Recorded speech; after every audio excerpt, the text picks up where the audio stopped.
Eagles. Eagles.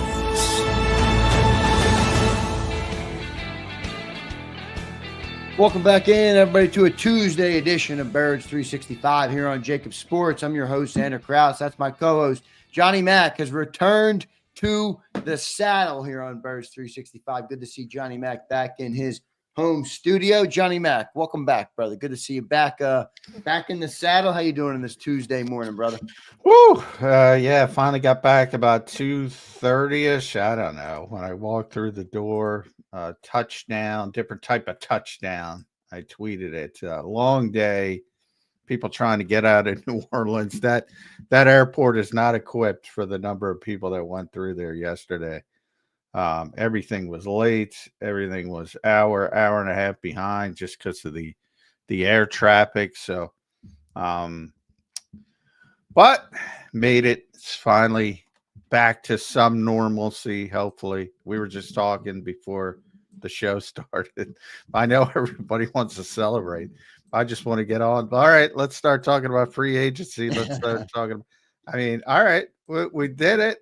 Not we, but you guys did it. Not me either. I always say that. And I'm like, it's not a we thing. I congratulate the Philadelphia Eagles. Yeah, I can get, well, same here. I had nothing to do with it.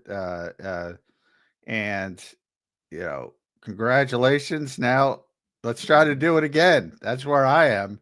Like, I don't care about all the celebration stuff. Yeah, that's so there's your curmudgeon. You got the other shows for that. We're going to talk about football on this show. You know, Johnny Mack will always be Johnny Mack, all right? And that's why the great people of Birds 365 love him, all right? Johnny Mack is not ready to go into celebration, but we will do a little bit of a post-op discussion, though, on this was a long journey, John. We talked about every part of it, all the way to get to this point and the ups and downs of the season. And, this was a unique season for this team, and it ended in a Super Bowl, which is still pretty crazy to say. And they did it in such dominating fashion. It almost made everything, just get in, strap in, and enjoy the ride, because they just dominated the modern dynasty. Yeah, they did. I mean that's pretty crazy to say with all the questions that we had about the team and some of the things that we talked about leading up to this point, and the passing game and the running game and the way they switched at the bye week. Well, boy, they just had their most dominant season ever as Philadelphia Eagles. Yeah, I mean, to finish it out, 16 of 17. And, if you think about where they came from, losing 6 of 7 last season, everybody talking, is Nick Sirianni going to get fired? Obviously, you have the scapegoats that you had. And to finish this one, winning 16 of 17. And really, the loss was kind of a fugazi one. Jalen getting hurt 6 minutes in, losing it with 6 seconds left. I mean, quite a run and quite a dominant performance in the Super Bowl. I keep thinking it because the comparisons are made between Patrick Mahomes and Tom Brady. I thought they were made too early from that perspective, because Tom's longevity, consistency, and all that kind of success. But either way, if you look at, if you put the Eagles Patriots shootout aside, the two teams that beat Tom Brady, both New York Giants team did it with the pass rush and did it with the front four. And then the two teams that beat Patrick Mahomes did it with the pass rush and did it with the front four. In a copycat league, I would say you guys should start copying the right stuff. Nobody will, but it's there for you. When you say you guys, who do you mean? The other NFL teams. Yeah. You copy all the wrong stuff. You got to start copying the right stuff. That's not a trend. That's the only way you stop a great quarterback. Is to speed him up, get him off his spots. And you just saw it in living color. Now there'll be a bunch of people spiking the football and saying Patrick Mahomes is overrated and blah blah. No, he's not. Yeah. No. And you can't play offense in this league if you can't block people. How many times have you heard me say that on the show? Is my mic all right, by the way, Zander? No, it sounds some good. weird I don't have all my green lights on, so I don't know what's going on there. But It sounds good. as long as it sounds good. Sounds good, brother. You know, you can't play off. It doesn't matter who you have. If you can't block people, you can't play offense. Man, that's what showed up in the Super Bowl. That front four was just dominant from snap one. They never blitzed. I know people say Zach Bond with 335. A zone blitz is not a blitz. A blitz is an extra rusher. I get it. I'm not going to get into Jody McDonald mechanics. It's called a zone blitz. But if you're rushing four, it's not a blitz. Only when you bring an extra man. Tampa Bay didn't do that in the Super Bowl. They dominated Kansas City for the same reason. They didn't have to. And the Eagles didn't have to. And Milton Williams specifically and Josh Sweat specifically deserve a ton of credit for that consistent pressure. I don't think it was Jalen Carter. Crazy thing is, I thought it was one of Jalen Carter's worst games of the season. And rewatching it, and one of Saquon's worst games of the season. And they destroyed the Kansas City Chiefs. Yes, they did. If that doesn't sum up the dominance, arguably your best defensive player, arguably your best offensive player, had one of their worst performances, and you didn't even notice because who cares? Pretty incredible stuff, man. We'll dive into some more of that. I do want to talk to you about a little bit about some of the guys. I mean, you mentioned free agency already. We're going to talk about a couple of those guys on the D line. We're going to talk about the more of that defensive line and kind of a credit to Howie Roseman, man, and what he built in this year. If you look back, John, I don't know if there's another GM in the league who would have been able to turn over from Carson Wentz just 4 or 5 short years ago in 2020 and built this roster off of it. You look at the trade he made, look at some of the players they acquired because of that. It's been really impressive for Howie Roseman, and maybe the most impressive, at least from my perspective, is what Howie was able to do. But I will say this, John, how about the number that came out about the amount of viewership, man? 126 million viewers on the Super Bowl, the most watched Super Bowl ever. And John, I know you were at the game, right? So you didn't, maybe you haven't had a chance, or you probably didn't see much of the TV coverage.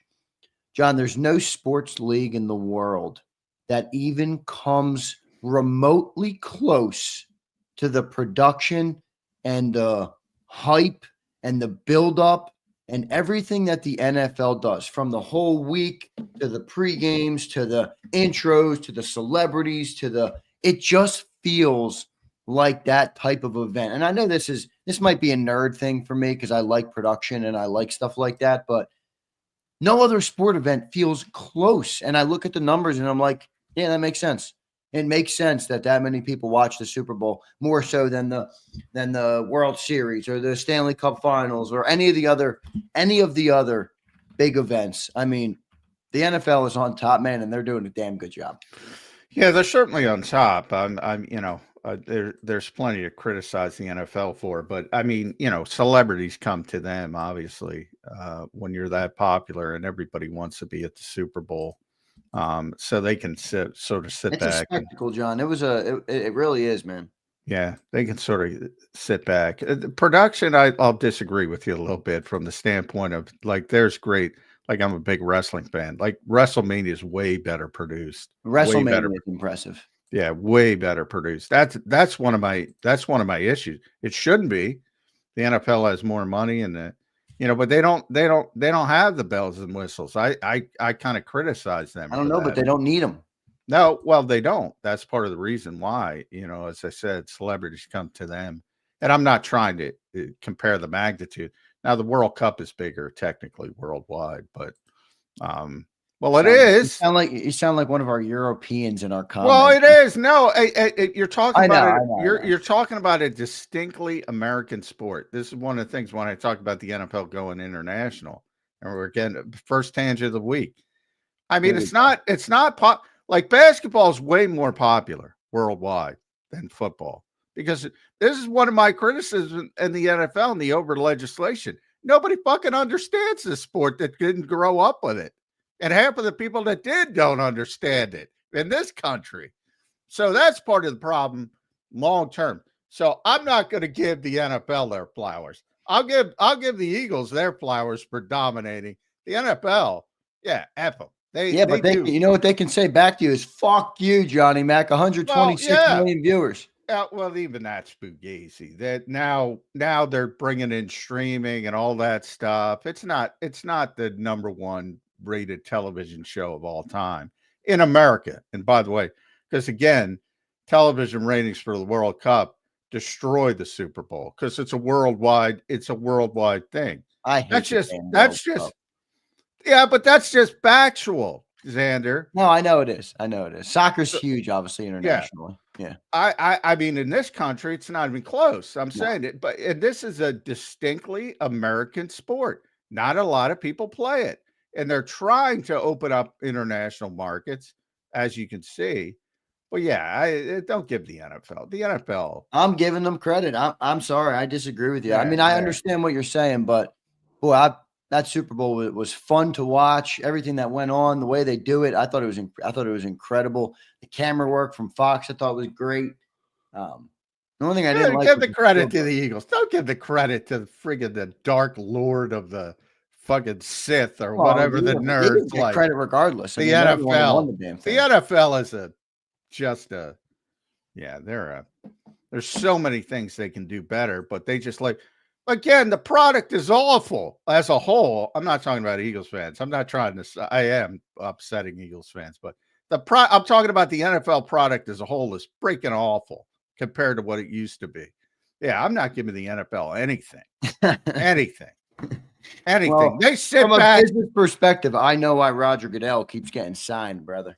Well, yeah, his job is to make money, and he does that job very well. Yes, he does. And two parts of his job, and that's all. I'll take the hits for all the stupid shit the league does, and he does it actually very well. But the over legislation in the league, I talk about it all the time. The lack of aesthetics in the league, the Sugar Ray Leonard nature. I always say the games you watch 57 minutes of bad football, and it's a close game at the end, and people end up thinking they watched a good football game. What they really watched was a good 2 minutes, or I shouldn't even say good, exciting 2 minutes.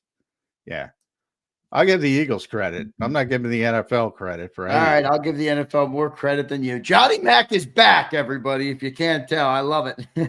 I love it. John, here's something to give the Eagles credit for. All right, 145 postseason points this year. The most points scored in a single postseason in NFL history. They did it in 4 games, and I went and did some digging, and I could dig a little deeper here if I wanted to. I didn't yet, but I will. The Giants had 273 total points on the freaking season. The Eagles had 145 points in 4 postseason games. Pretty impressive number there, J-Mac. Yeah, this is what I think a lot of people were expecting the entire season from the offensive perspective of things. And it didn't really develop until late. But again, it tells you just got to play. You got to get in the dance and play your best when you're there. And that's what happened with the Eagles. That's what usually happens with Super Bowl champions. You're playing your best at the right time of the season. Whereas you go back to last year, they played really well early, and then it fell apart. And they're playing their worst at the biggest point of the season. So this time, the exact opposite. Kansas City had no answers defensively, none. I would argue, and I have argued, the Eagles left stuff on the field. They left meat on the bone. Could have been worse. I mean, they had no answers, Kansas City. They didn't know what to do other than stop Saquon, which they did a pretty good job. But again, at the expense of what? And that was what Howie envisioned. All right, if you stop Saquon, we'll just go this direction. And too often during the regular season, they couldn't do that.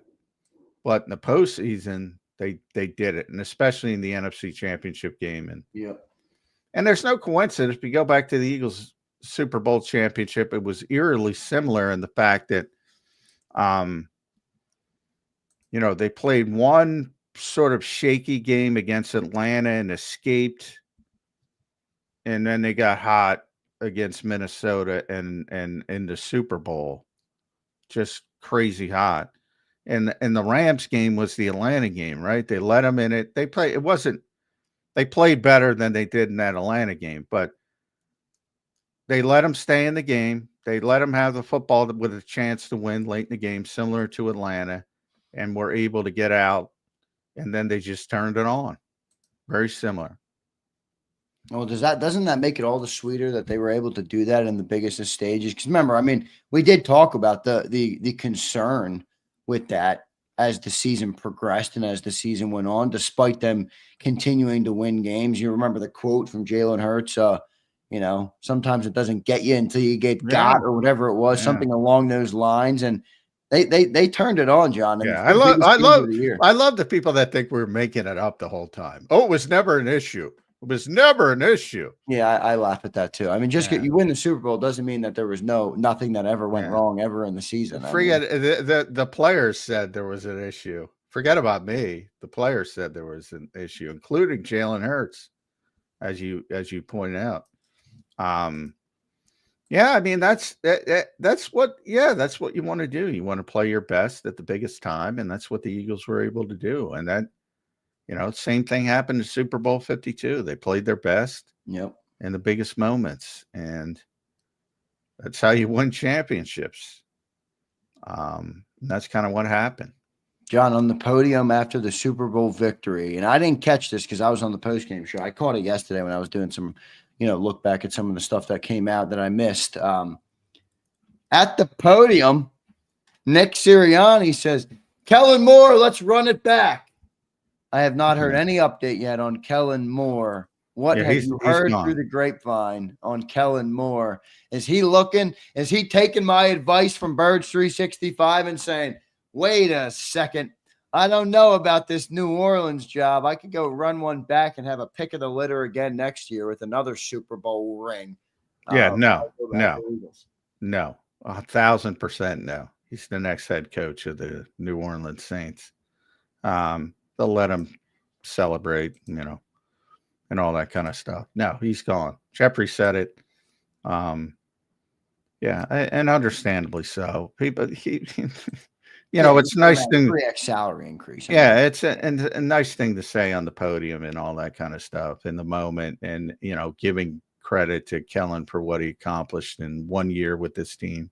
But no, I mean, he's going to be a head coach in the National Football League. Don't blame Kellen Moore. I mean, come on. I'm not saying you. I'm trying to be preemptive for the fans. That's your goal when you get into this profession. And he's able to reach it, and good for him, and people should be happy for him. And again, didn't seem to hurt. No, I mean, look, he's earned it. He came here and he won a Super Bowl here in his first year, by the way. And after having 2 number 1 offenses with Dak Prescott, he went from Dak to Justin Herbert, and then he comes and takes over the Eagles offense, and they marched their way to a Super Bowl in an 18-3 dominant season. John, pretty impressive stuff for what Kellen Moore did here. When you look back at it, obviously hindsight's always 20/20. It wasn't all perfect, and there was some stuff there that you wanted to be better, but boy, it worked out well for him and the Eagles. They're Super Bowl champs. Yeah. And hopefully it won't, but hopefully it'll calm down people with the continuity thing, because they just proved he can do it. So it's not the end of the world. You want to do it every year, though. No, but I'm not saying that. It's just a realistic part of the industry. I mean, you have success, you move on. If you don't have success, you get fired, so you move on that way. I always spoke about it last off season. It's what happens. You don't reach expectations, especially in this town. It's not like anybody was. It's not like anybody was sitting out banging the drum to let's keep some continuity after last season. Let's give them a chance to grow in the position. Nobody banging the drum for that. So there's two ways it goes when you have the expectations of the Philadelphia Eagles. You get scapegoats when you don't reach them, or you lose them if you do reach them. And that's the reality of the situation. And it's better to be in that situation than another situation where you're just not good enough. And then you can keep whoever you want in perpetuity. You know, who cares? I'd rather be the Eagles. I'd rather be the team that everybody's trying to pilfer from, because that means you're really good. And there's no way to stop that. There's no way to stop that. Well, there's a way to slow it down, and that's hire somebody that's not 38 years old and like one of these hot young candidates that the NFL world. Well, they did it on defense, but there's only one Vic Fangio, and if you got the Vic Fangio on offense, by all means, let me know who that is. Yeah, I'm not saying you're going to get that, but I mean, is there a guy out there that you feel good about that could be comparable to Kellen Moore? I mean, I think Kellen Moore. I mean, look, I'm proud. I'm happy for him. He's earned the upgrade in his career. He's earned the promotion that he got. Was I'm hiring. Answer the question. Was he that impressive? No, I'm hiring Kevin Patullo. Bang, done, over. Simple to me. I don't see head coach and Kevin Patullo. I mean, maybe he will in the future, but I don't see like head coach written all over Kevin Patullo. Do you think he'll be a future head coach one day? If they win the Super Bowl next year, yeah. What about Kevin's very wait do you get to see Kevin? Because I think he's going to get the job, but we'll see. What about Frank Reich? No. Don't think so. You know, I don't know what Frank wants to do. He's obviously very close with Nick Sirianni. Nick considers him one of his mentors, and I've said it before, I don't like the setup of that, number one, but number two, I don't know how much he wants to do. As being a former head coach, I don't know if he wants to take a step back. You know, egos get involved and all that kind of stuff. And, you know, if he does, you know, he just wants to get back into coaching, I could see like a senior offensive role, but not the day-to-day grind of offensive coordinator. I can't see it. I can't see it. I know you don't want to go back down that road, but isn't it? I'm not saying he's the same caliber, but isn't it the same? I mean, you went old on defense after being young on defense in the coordinator room. No, well, I don't think Frank's at the stage of Vic. Oh, I'm not saying that. I'm not saying he's as good, but I'm just saying. No, a veteran presence was a good thing on defense. It helped on defense. Yeah, but I Nick Sirianni, you know, obviously in the moment you're just talking about let's run it back, Kellen Moore. There's a lot of hyperbole going on. Yeah, right. I got you. But you know, Nick called Vic the best defensive coordinator in history. He might be. He might be. You know, to me, so there's a stand. He's not at that level. Number one, as an offensive coach. Number two, he's not at. You know, I don't think he's at Vic's point of his career where he says, "All right, I'm not going anywhere else." You know, Frank's not a Philadelphia guy. You know, he had his. He's from I don't know where he's from. New York. He went to Maryland. You know, he's a longtime Bills player. Much more history with them. Obviously, you know, with the Colts. And now, if you look back to his coaching career, he actually started in Indianapolis before he came back to Indianapolis as the head coach. He's got a lot more history in other places. Like Vic is from here. He considers Philadelphia his home. Yeah, right. His family's around here. His mother lives near. His aging mother lives near where he can get to her. I don't think they're at the same stages of life. And again, you don't just replicate. All right, we got the best defensive coordinator. Yeah, I'm not saying that. That probably wasn't the right way to say it. You're right. I mean, Vic was like going home type of thing too late in his career. Is that kind of what you're talking about? Yeah, exactly. Frank is like not at that phase. No, not at that phase. And this is not his home. Yeah, even from a football sense. And I was here for 2 years. Yeah. And they wanted to run him out on a rail in the first of the 2 years. I mean, the revisionist history is crazy. Well, I just don't. Doesn't he have a good relationship with the people in Philly still? I mean, I thought he did. I know. I know. Obviously, he has a good They relationship. wanted to fire him. 2016, Doug saved his job. So maybe he's got a good relationship with Doug. Not so much. Not so much Howie. Well, he's got a very good relationship with Nick. That's the correlation now. But yeah, they wanted to fire him after the 2016 season. And Doug was on, slippery ice at that point. And then they turned it on, won the Super Bowl, and then he was out because he won the Super Bowl. So yeah, there's a lot of revisionist history there. But the connection now is, he's really close to Nick Sirianni, and Nick values him greatly. But I even from that standpoint, I don't like the flipping of, and they did it in college with Chip Kelly and Ryan Day. So I'm not saying it can't work at Ohio State, but I don't like that dynamic. And of all the people Nick's closest to, Kevin would be number one, Kevin Patullo. So I don't know. I think it's his time. I think Nick now has the cachet to do what he wants, and I don't see why he'd want to go in a different direction. But John, how long is I always think of this moment, or I always think of something you talked about on the show long before I was a host of this show, and you used to talk about how when Doug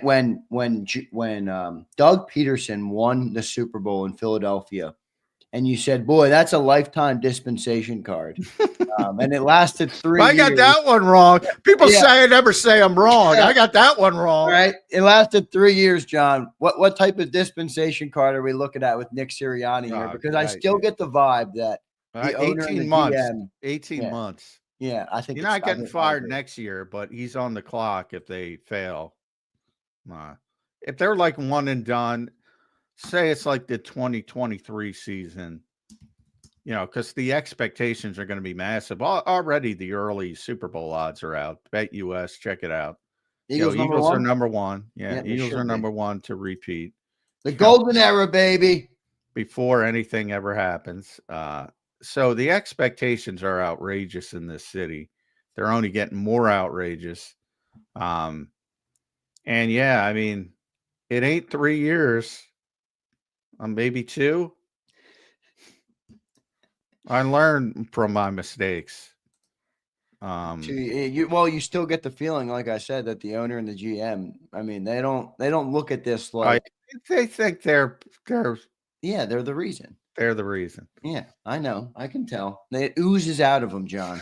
It oozes out of them. It does ooze out of them. I mean, you can't deny it. They deserve a shitload of credit. They do, but I'm just saying. They believe that they are most responsible. If you're asking me, they believe. There's a lot of egos involved, and they believe that they're there. But and they are largely responsible. So I don't want to downplay their, and all of them, by the way. But it's a little bit of a video game, like Nick as well. I mean, the players are most responsible. That's what I mean. The players, and I think the coaches as well. I mean, Vic Fangio, Clinton Hurt. How about Clinton Hurt pulling? He had more with Jomo playing well. He had a 3rd round developmental player who was playing safety 3 years ago at freaking Colgate at a Houston Christian with 5 pressures in the Super Bowl. I mean, the coaches did a great job. The players did a great job. The coaches did everybody from inside the locker room, in my opinion, is putting together a great team is great. That's a Madden mentality, though. You build a great team and you think that's it. Oh, yeah. I talk about it in the draft all the time. So many people think you draft a good player or a bad player. Right. I mean, the player development is real. And you saw it this year with Vic, specifically on the defensive side. And his coaches as well, Clint Hurt, as you mentioned, Christian Parker, Bobby King, etc. Right. Bobby King, man, she deserves some credit too. Yeah. Warren Burks played great. Warren Burks was boy. You talk about a story nobody talks about. I mean, I thought that was going to be a catastrophe.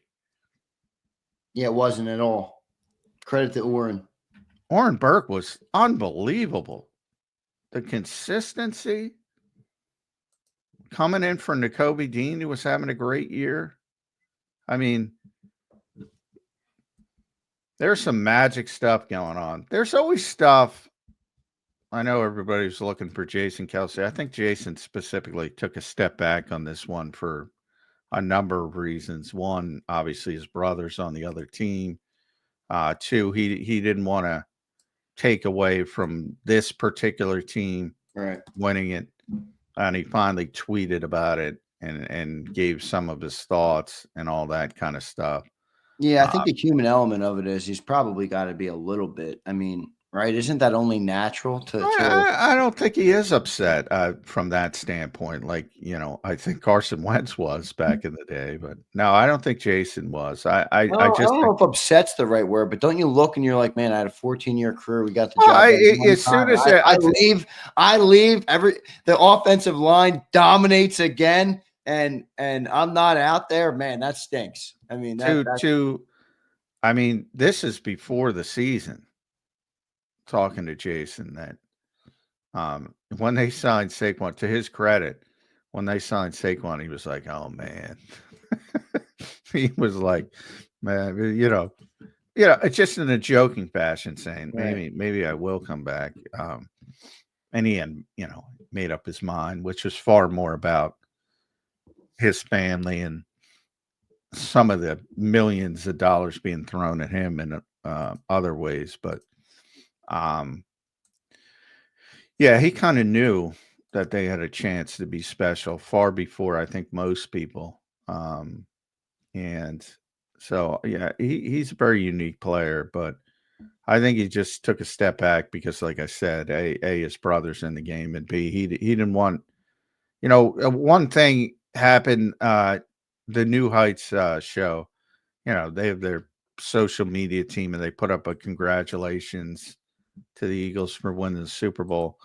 And it was a bunch of pictures of Jason. Jason told him to take them down. And everybody's like, why'd you take it down? He took them down because he said he didn't want, he told the social media team, he was like, I didn't win it. They won it. Right. Celebrate them. He's a very unique guy. He's not, I don't think he's at all thinking about, other than I think he knew that this team had a chance to be special pretty early on. And probably earlier than most people.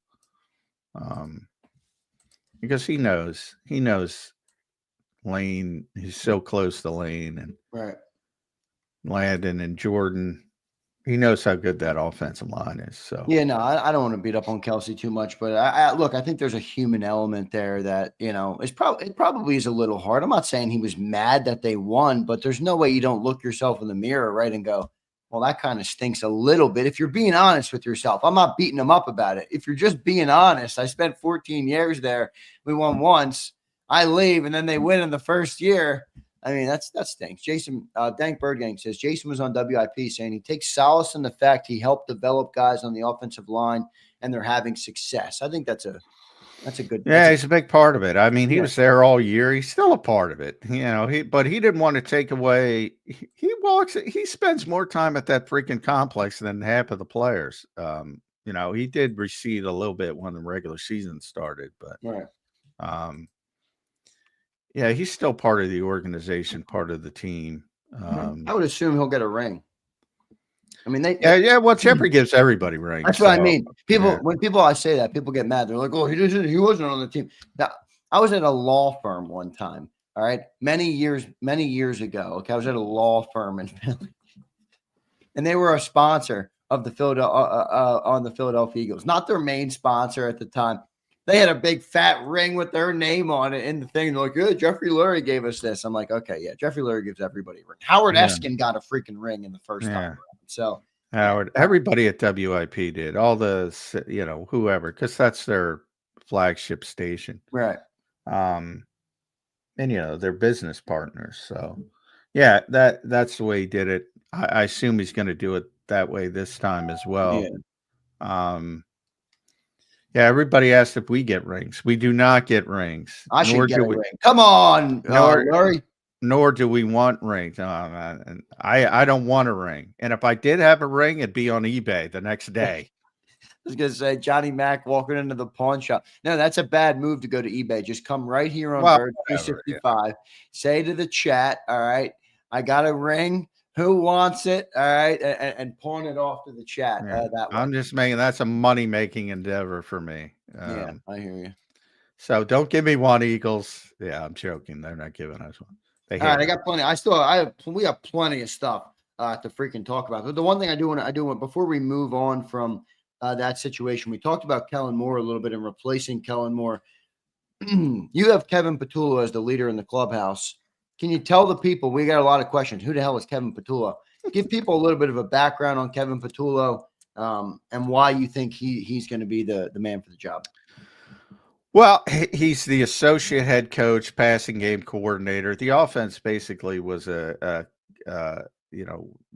and Kellen was in charge of putting together the game plan, but he worked very closely with Kellen and Nick.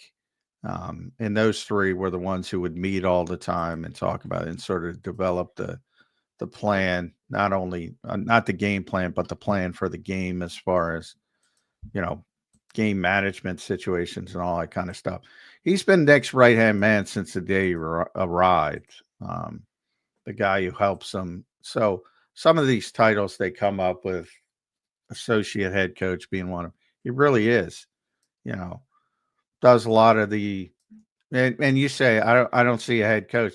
There's nobody more prepared to be a head coach on this team than Kevin Patullo, just from the logistical standpoint. But is he prepared to be the offensive coordinator of a roster that's ready to go to a Super Bowl again?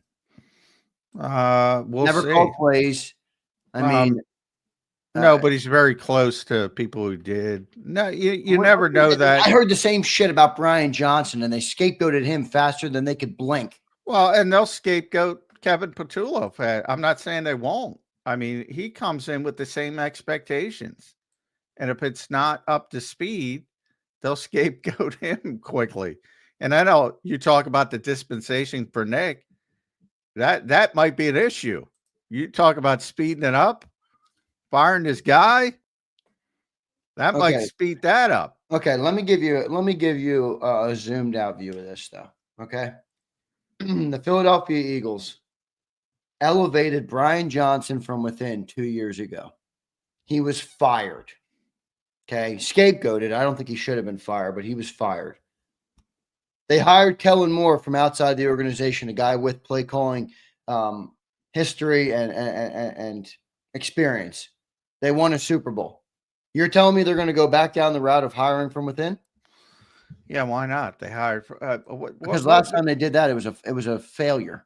What was Shane Steichen's experience? I don't know. Wasn't he a coordinator in LA before here? Yeah, he was coordinator for 1 year. Didn't call plays. What was his play calling experience? I guess none. Exactly. People get hyper focused in the moment of, oh, this works, so you have to do it this way. No, a bunch of different things can work. Bunch of different things can work. Some people have a feel for it, some people don't. I said, Shane had a feel for it. Didn't know it until you saw it, because he didn't have experience doing it. But it worked. And in the case of Brian Johnson, I find it ironic that the 8th ranked offense in the NFL in 2023, the 8th ranked offense in the NFL in 2024 during the regular season, they were just much better throwing the ball in 2023 than 2024. And everybody thought he was the shits. They thought he was the shits because they didn't win games. They didn't win games because they had the worst defense in the NFL. Mm-hmm. Now they had the 29th ranked passing offense. They won all these games because they had the number 1 ranked defense. And Kellen Moore's a head coach. It's a dumb league in a lot of ways. I know. You're right about that. So, I'm not going to sit here and tell you I know that Kevin Patullo can call plays. He's never done it, but he's learned from some good play callers. I'm going to be interested to see what I mean. Look, we just got done talking about how the owner and the GM think that they're responsible, which whatever, they're allowed to think whatever they want. And they're 2-time Super Bowl champions now. So I really can't push back on anything. All right. They've done a pretty good job. Oh, yeah, you can. I push back all the time. I'm wondering if Jeffrey Lurie is thinking, I don't know if I want to go back down the Kevin Patullo route. Nick, you might have earned a little bit of you can do your way, but no, I don't think I'm going to let you because it's my football team. Well, I'll tell you right now. I'll tell you right now, Jeffrey, if you're listening, I'm going to rip the shit out of you if you do that. Like, it's fine coming off a season like last year if you want to, and he denies it. You know, he calls himself basically a question asker, but I said we all know what that means. Everybody's had someone of authority in their life. Yeah, exactly. I point out all the time that you have to understand as your position, your questions are viewed as, oh, I better do this.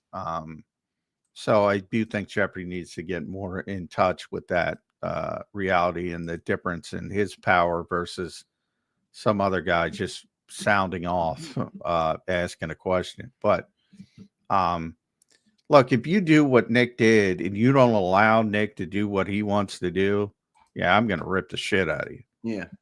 So you think Kevin Patullo is going to get that spot for Kellen Moore, going to be the new offensive coordinator? I think so. But again, Nick might like to set up the way it was, and he wants Kevin. He might want Kevin as his right-hand man. Right. And he might want somebody else to do the day-to-day grind stuff. Because if he's doing that, he can't be his right-hand man anymore. So there's a little bit of a change from that perspective. But I will say, we talked to Kevin at the Super Bowl. Sure sounded like he wanted the job. Sounded like I heard that interview. Yep. He's not going to look. I would wonder, you just said maybe Nick likes the setup. I would wonder if Kevin Patullo would be like, fuck you, I'm out of here if they pass over him right there and say, I know you want the upgrade after we won a Super Bowl, but I'm going to keep you right here and I'm going to bring somebody else in to get that upgrade. Yeah, well, so a lot of things that have to be worked out. But yeah, if I were a betting man and they put it on Bet US, I'd go Kevin Patullo. Yeah, we'll see how it works. One of our great viewers in here, John, commented, "That's a good article, Johnny Mac, to highlight the Philadelphia scapegoats. There's been a lot of them mesmerized. Not a bad idea right there." Oh yeah. I mean, when this team doesn't, that they're not unique either. I mean, that happens everywhere. If you don't reach expectations, you're scapegoating people, and the Eagles have done it consistently. Good question. Yeah, good question here by Josh B. talking about Kevin Patullo. How is Jalen's relationship with Kevin? That's what matters. I agree that matters definitely in a big way. Any insight on that, John? I mean, what's Jalen's relationship with anybody? Yeah, what's it with Kellen? Yeah. What's it with? I don't know if I didn't even see Jalen embrace Kellen after the Super Bowl. Maybe it was out there. Maybe it happened. Yeah. I didn't see it, but. Well, if you see the team photos from the Super Bowl, the quarterbacks were photographed with Nick Sirianni, Kellen Moore, and Kevin Patullo. No Doug Nussmeier? And Doug. Sorry, I missed Doug. Sorry, Doug. Doug's going to New Orleans with Kellen, isn't he? Yeah, it might have been Nick. Might have not been in there. I have to look. Might have been Doug. I didn't think Nick was in there. I thought it was. Yeah, it was Doug. It was Doug, Kellen, and Kevin. But Kevin was definitely in there. Good stuff there. So Kevin Patullo is in the leader. By the way, that's going to be the interesting part of also. I think everyone assumes Doug is going with Kellen Moore, probably. Doug Nussmeier. Defensively, it's going to be interesting to see who he has in mind to be defensive coordinator. Maybe he's got some guy from his past that he's close to that won't affect the Eagles. But if he's looking at what happened this year, I'm looking at Clint Hurt, Bobby King, and Christian Parker and saying, all right, who do I want to be my defensive coordinator? Right. I like Clint Hurt. so they might lose somebody in that way because you can't block somebody now to be a coordinator upgrade. Yeah, So. that's a struggle. And obviously Vic Fangio is not going anywhere. So I wonder how No. long Vic Fangio is going to go. How long do you think Vic Fangio will coach more? He loves it. I mean, he's up there. He's getting up there. He's 66, I believe. Hopefully his health holds up. As long as he's healthy, I think he wants to continue coaching. He loves it. And yeah, they're in a nice situation there, man, because he is a special coach. For the first time in many years, you could say, who's the Eagles' best assistant coach? And you would always say Jeff Stoutland. I don't know if it's Jeff Stoutland anymore. That's how good Big Fangio is. Pretty impressive stuff there, Johnny Mac. John, I want to give the people some days. All right, ready? You got 16 days until the NFL Scouting Combine. You have 72 days until the NFL Draft. All right, and then the Super Bowl. You got 362 days until the next Super Bowl. Okay, so those are a couple dates for you guys. 16 days out from the NFL Combine and 72 days out from the NFL Draft. I'm good with that. That 72 days feels like it's right around the corner. So we're going to be able to dive into all of that. John, what a beautiful season it was. What a great journey we've been on this show for the team, for everybody, for all of our great viewers, all the development the show's had in the last couple of months. I'm ready for some off-season talk. I love off-season content, Johnny Mac. Yeah, I like off-season better than in-season. I say it all the time. Yeah, you do say that. Yep. Because I'm a football wonk, so to speak. I like it much more than in season. I love the machinations of free agency and the draft and everything leading into it. And by the way, it's fun to cover Howie Roseman because he is so good at it and he is so ahead of the curve at stuff. So you can watch the Eagles and pretty much figure out where the rest of the league is going because they always seem to be ahead of a step or two ahead. So, yeah, I would say stay tuned. It's going to be an interesting offseason. Howie's already dropped some hints. It's not going to be the same. It's not going to be as splashy. Yep. Doesn't have as many assets, but he'll do shit, man. And if there's an opportunity to get Myles Garrett, he'll be in it. Yeah, we'll see about that one. One number I forgot, and I want to thank Deshae Shavers in the chat for bringing that up. 29 days away from free agency. Yeah. All right. So it'll be 29 days and maybe like 29 days. And I want to say 12 or 7 or 8 or 9 or 10 hours because I think it's 4 p.m. on that March 12th. So you got 16 days till the combine, 29 days till free agency, and 72 days till the NFL draft. You guys are going nowhere on Birds 365, baby. Locked in because we got a great offseason ahead of us, which is really great stuff, Johnny Mac. John, any other final thoughts, man? We got a bunch of topics to kick around. I'm going to get to a couple super chats, but just on the things that we just discussed, any other thing you want to get out there for the great people? No, we'll talk about free agency coming up plenty, I'm sure, but it's such a cutthroat league. Like Milton Williams made a lot of money on Super Bowl Sunday. And Josh Sweat made a lot of money on Super Bowl Sunday. And it's like you want them to play at their highest level on the biggest stage, and then you're like, that upsets the apple cart because there are a lot of dumb teams in the NFL. And I'm not saying that to disengage that Milton's a very good player. Josh is a very good player. But they're going to get paid more than they should because of their Super Bowl performance. And this has been going on for years. Yeah. There's a lot of dumb people in this league who earn some cash on Sunday, man. Yeah. Who look at one game and say, I need that guy, instead of looking at the whole sort of picture. And that doesn't help the Eagles from the standpoint of trying to keep as much of it together as possible. But yeah, to have those two players specifically And I don't even I have a if there's one guy I would bet on that wouldn't be back of the Eagles free agents, it would be Would Josh. or wouldn't? Wouldn't. It Wouldn't. would be Josh. I get the feeling the Eagles want to get younger, want to move on, I want to agree. get more cost effective. Yep. I had the same thought process with Sweat. I thought even if even if they wanted to tango, I don't think he's the right player that they would go for. He's 28, he's got the knee problems, he's an older guy. Now, Milton, he's interesting. I was going to ask you, we'll do, you know what, we'll do this after the break because I want to get into the free agents. And, you know, you got Becton, you have Gainwell, you have Fred Johnson, some of those guys. And then you also have Zach Bond, Josh Sweat, Milton Williams, Isaiah Rogers, Avante Maddox is probably gone, Brandon Graham, Oren Burks. Is Oren Burks somebody you want to bring back, John, with Nakobe Dean's injury? You know, there's a lot of interesting ones there. So we'll talk about them when we get back from the break. I do want to get to a couple of our super chats. Thank you all right, for the super chats, for all the likes. Hit that like button this morning. We are, 2 days removed from the Eagles winning their second Super Bowl in franchise history. We are 3 days out from the parade on Broad Street on Friday. All right, who is going to the parade? I know some of our great people are going to the parade. Real Zeal checks in.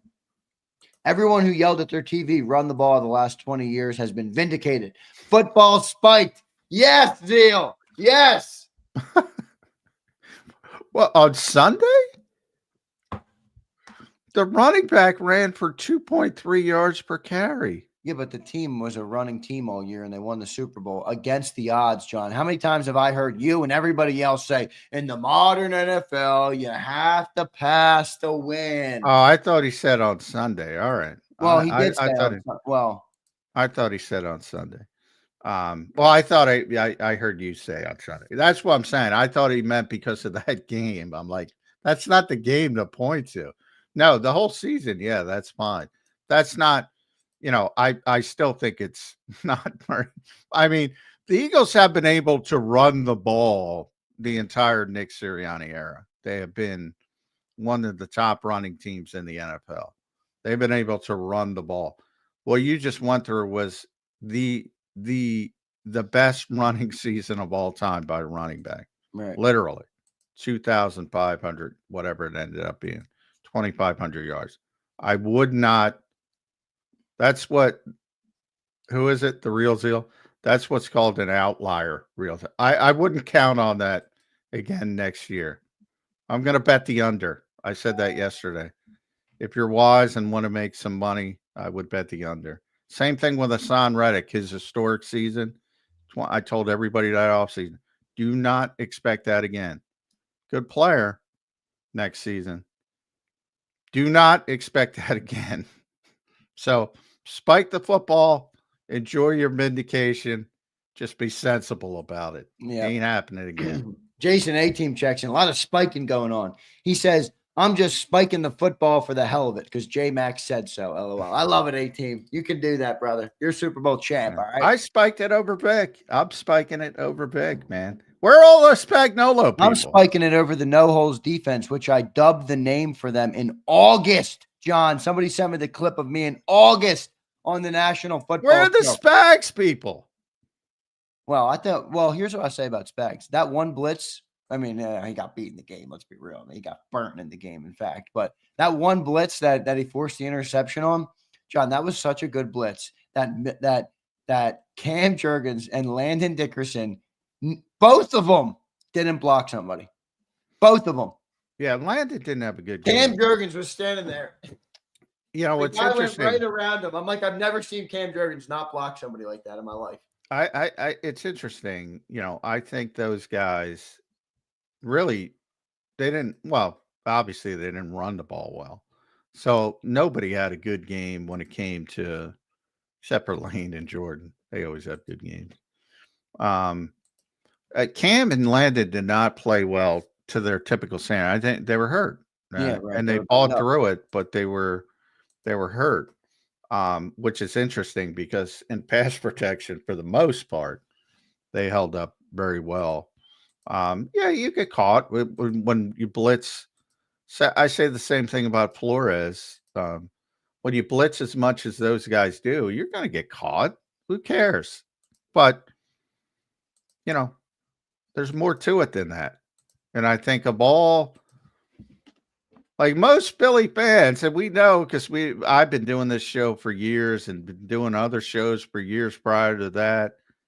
All they talking about for years was blitz, blitz, blitz, blitz, blitz. You got to blitz, you got to blitz, blitz, blitz. And that's what they want. And you just saw what you need.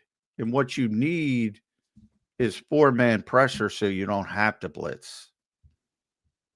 That's what every defensive coordinator should be striving for. Every single one of them. Yeah.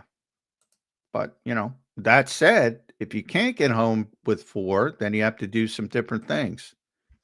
But don't conflate it with success overall. And by the way, Spags is a very good defensive coordinator. Just not Vic Fangio. And he never was. And you can see why when Vic's scheme works, boy, it is tough. I mean, he had Patrick Mahomes and Andy Reid, and I've used the phrase in jail. I mean, they couldn't do shit. Sasha R checks in. John, from the free agents below, which do you think we keep? All right, wait, Sasha.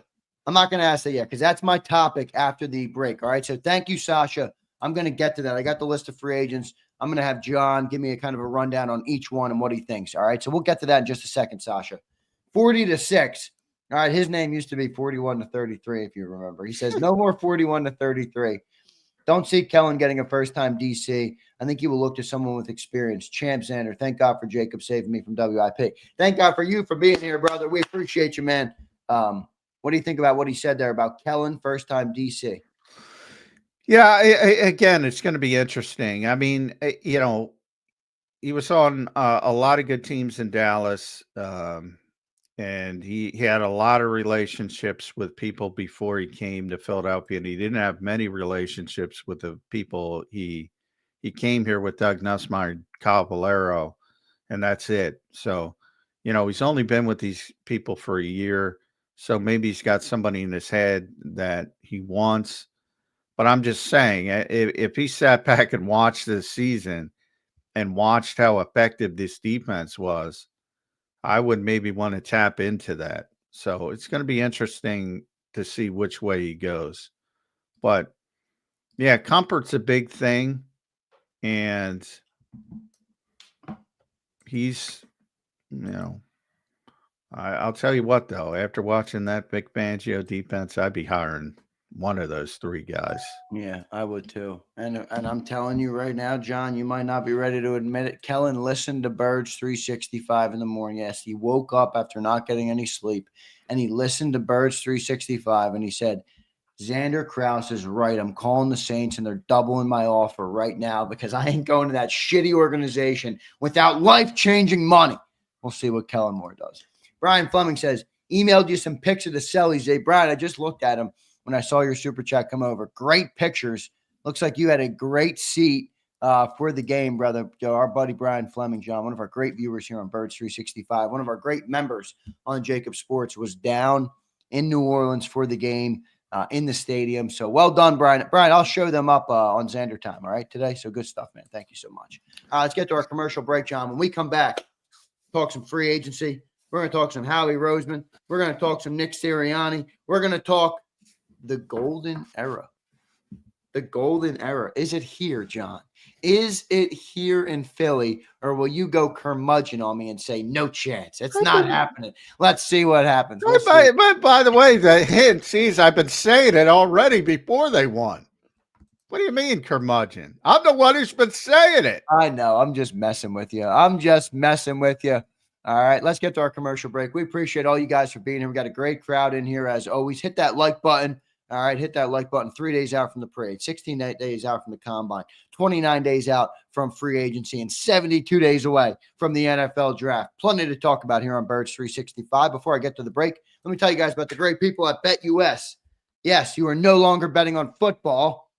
You got to bet on baseball and basketball and hockey and all the other sports right now. So go check them out right now, betus.com.pa.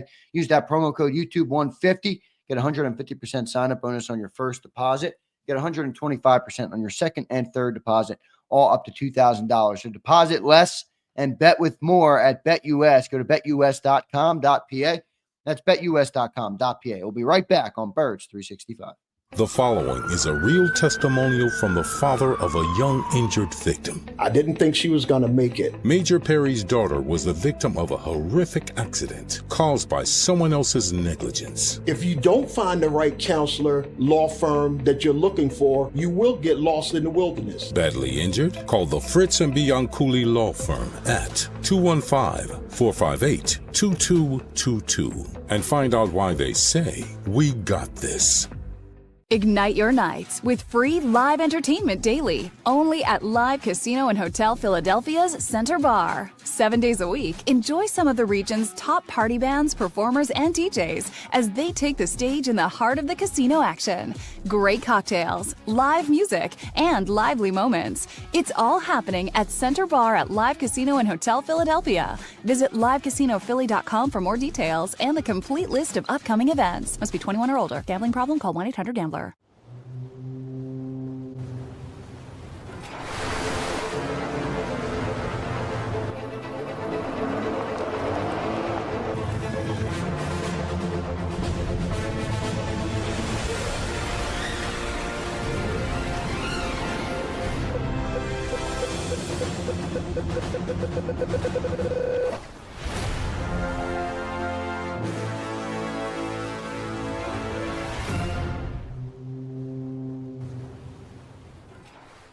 Your financial future is on the line. Are you ready for what's next? At Leone & Company Wealth Management, we help young professionals, business owners, and pre-retirees navigate the complexities of building and protecting wealth. For young professionals, we'll help you grow your wealth, plan for your future, and make the most of your hard-earned dollars. For business owners, we provide strategies to protect your company, manage risks, and create a lasting legacy for both your business and personal wealth. For pre-retirees, we'll design a plan to secure your retirement, ensuring you can live comfortably and confidently in your next chapter. Whether you're just starting out, managing a thriving business, or preparing for retirement, we're here to help you take control of your financial future. The first consultation is on us. Get the advice you need without the cost. Let's make your financial vision a reality. Take the next step. Scan the QR code to schedule your free consultation today. And of course, go Birds.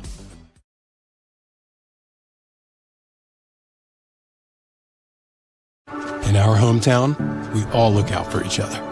We step up to keep our communities going strong. And at Independence Blue Cross, we're here to keep you going strong as the #1 health insurer in the region. No IBX is always looking out for you. EAGLES, Eagles.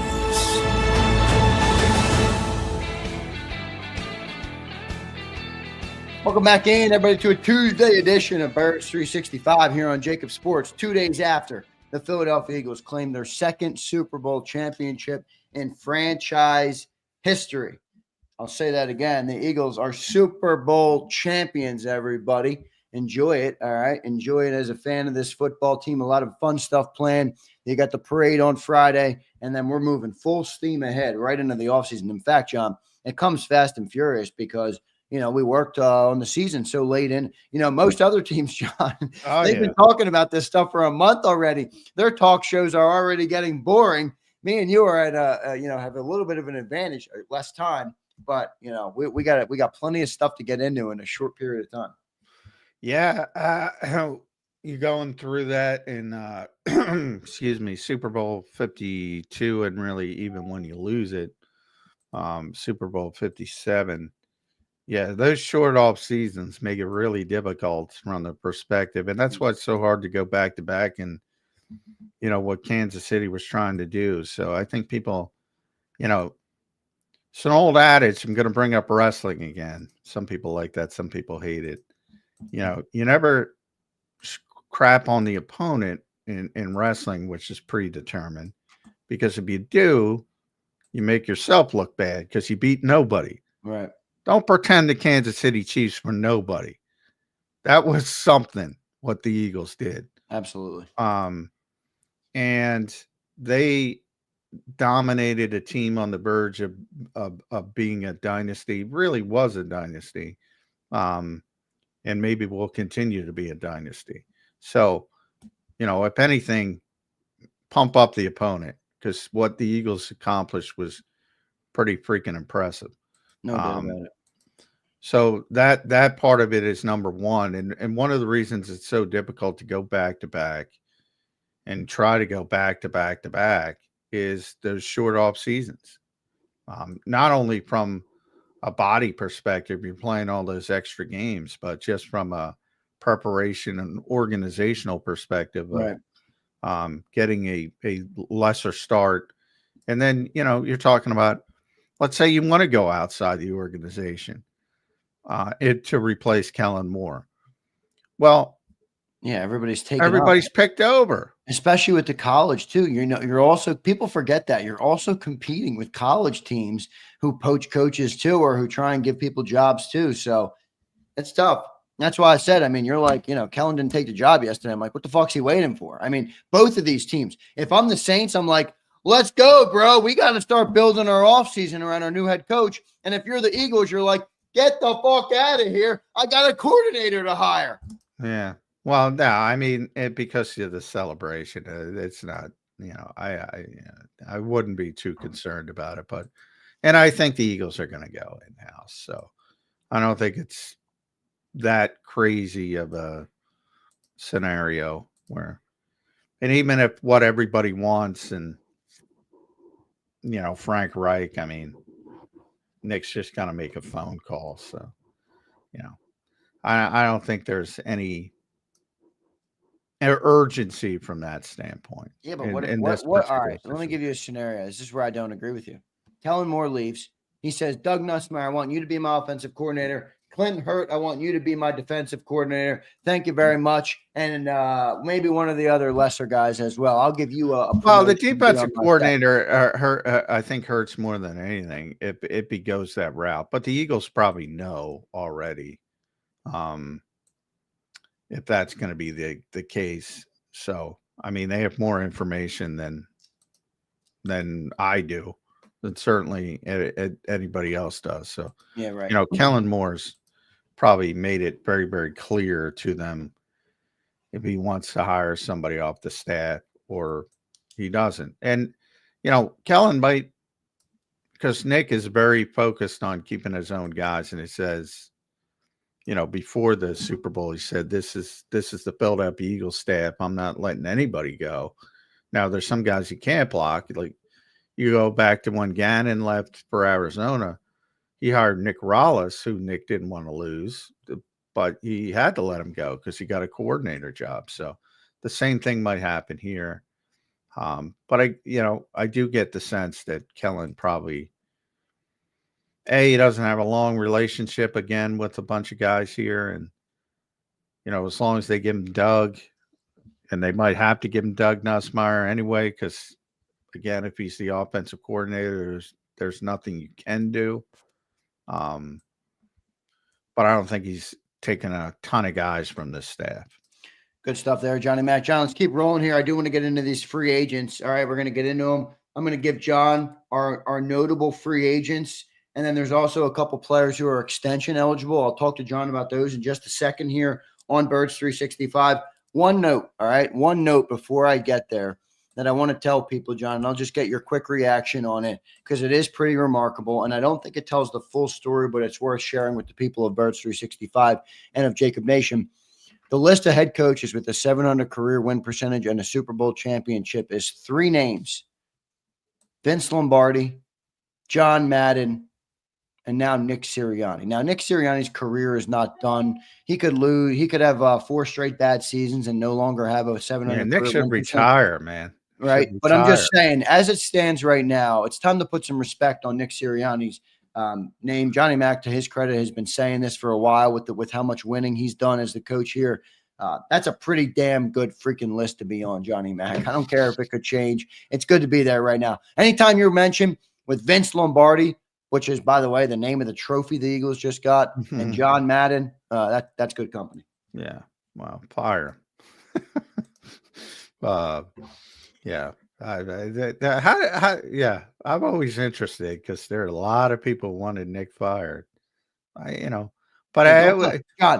don't blame us for that. The owner was thinking about it a year ago. Don't give me that shit. Well, I know I can blame you. I can blame you guys. I'll blame fucking both of you. Why can't I blame both of you? All right, as long as you blame the I ripped organization. Jeffrey Lurie for thinking about it. I All right, ripped that's the fine. You fans can for rip thinking about us, it. but rip the owner too. Yeah, I do it all the time. I rip the owner. When he does stupid shit. I ripped him when he scapegoated Brian Johnson. I ripped him when he scapegoated Mike Rowe. I have no problem ripping Jeffrey. I actually enjoy it at times, but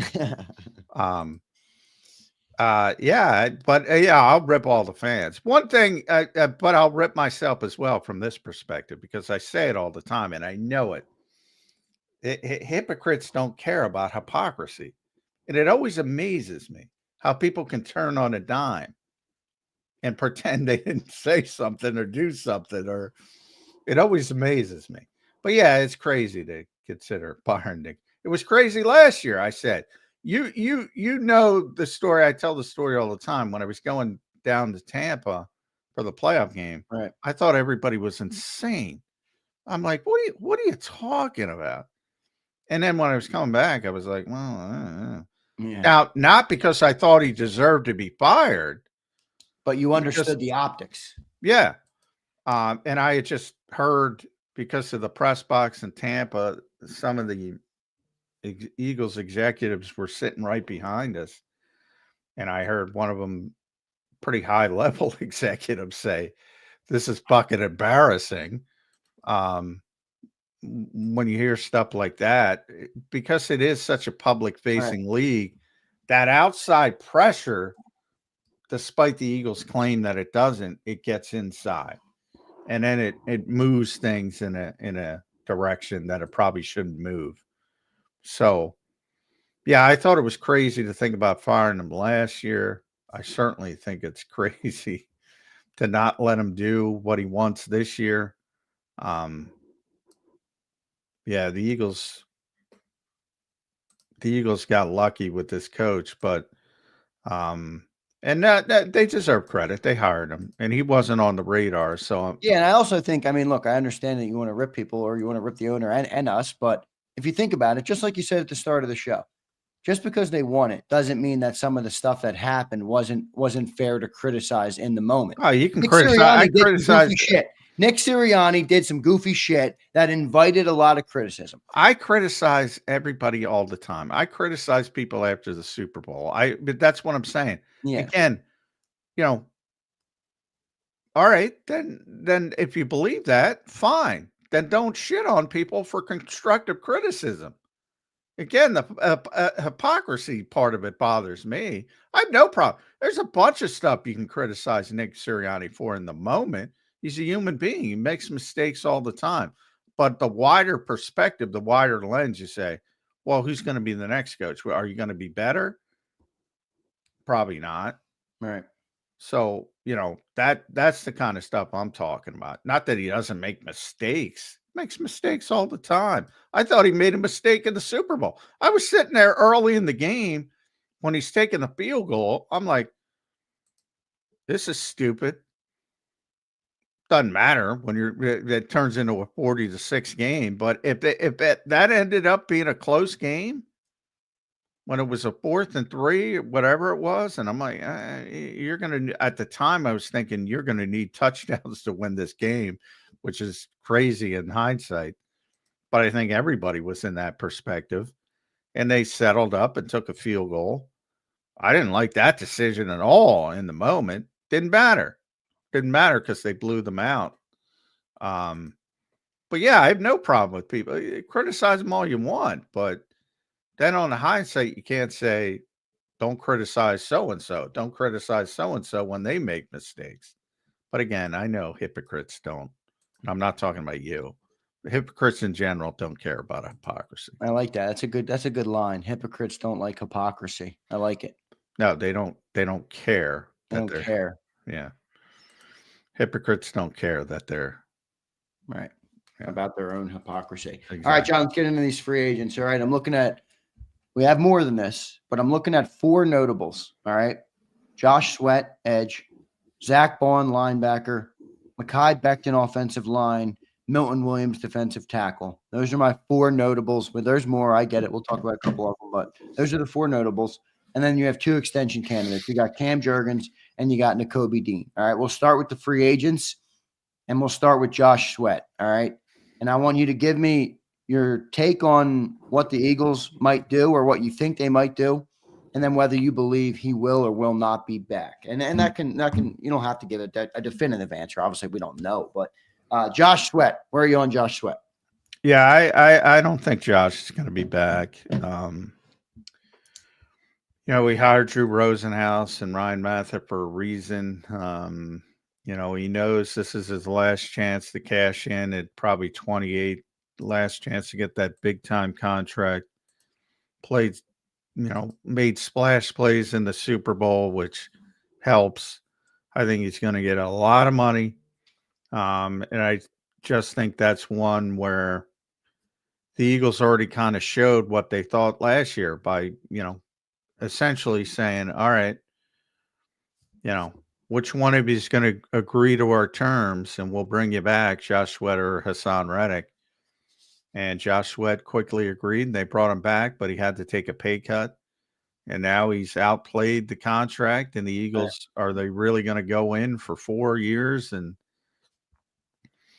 edge rusher, top edge rusher money. I think of all the players most likely to leave, Josh leads the list.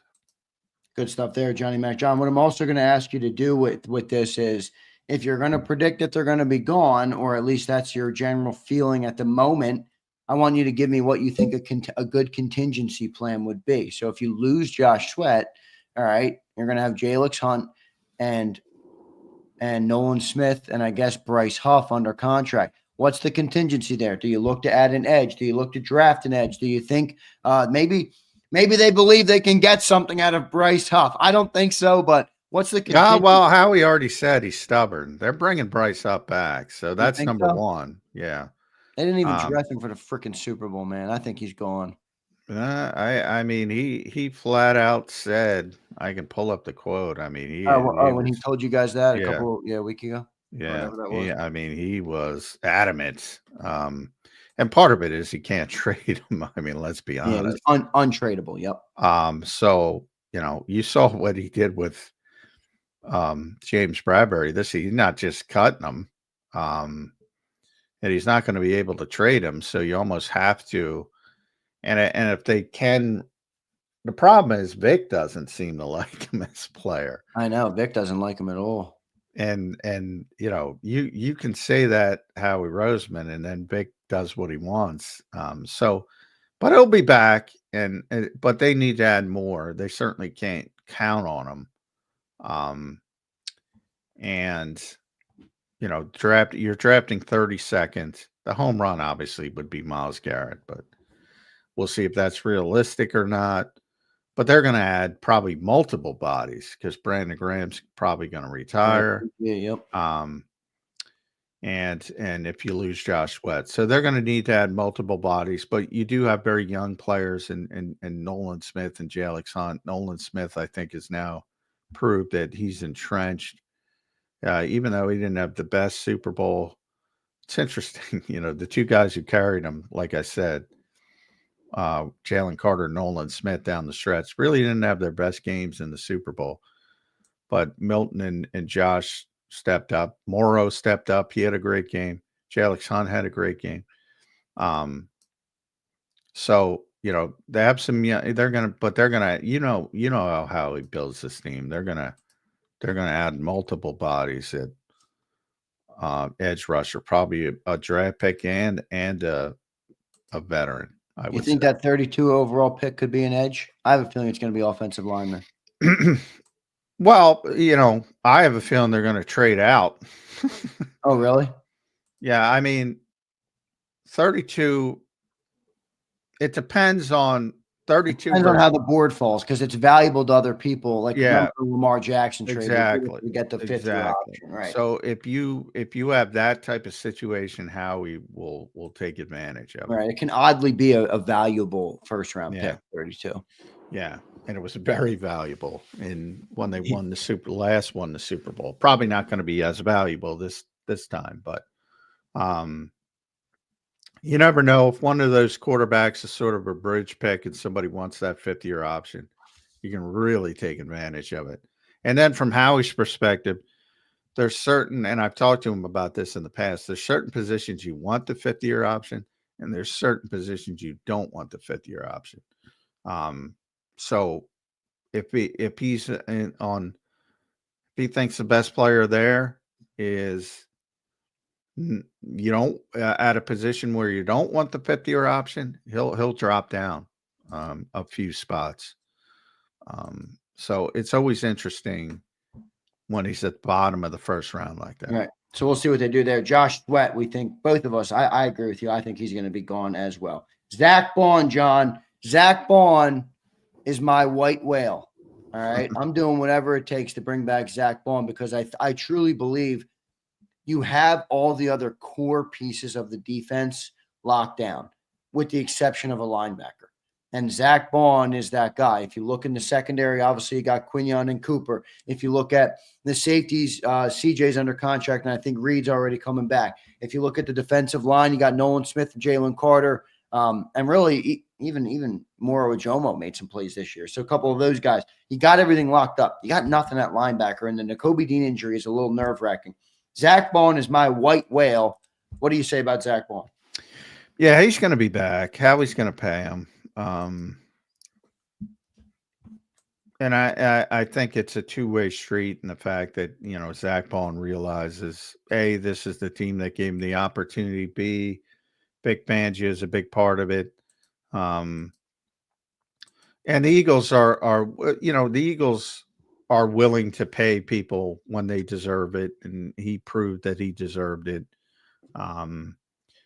And Howie's already essentially admitted on Kelsey's show that he's got to sign him. So he's going to be back. I wouldn't lose any sleep over Zach Bond. The only thing I think that could mess that up is if somebody comes in, you know how the desperate teams get, Johnny Mac. There's desperate teams in this league, the bad teams who are willing to pay a premium to get people to come.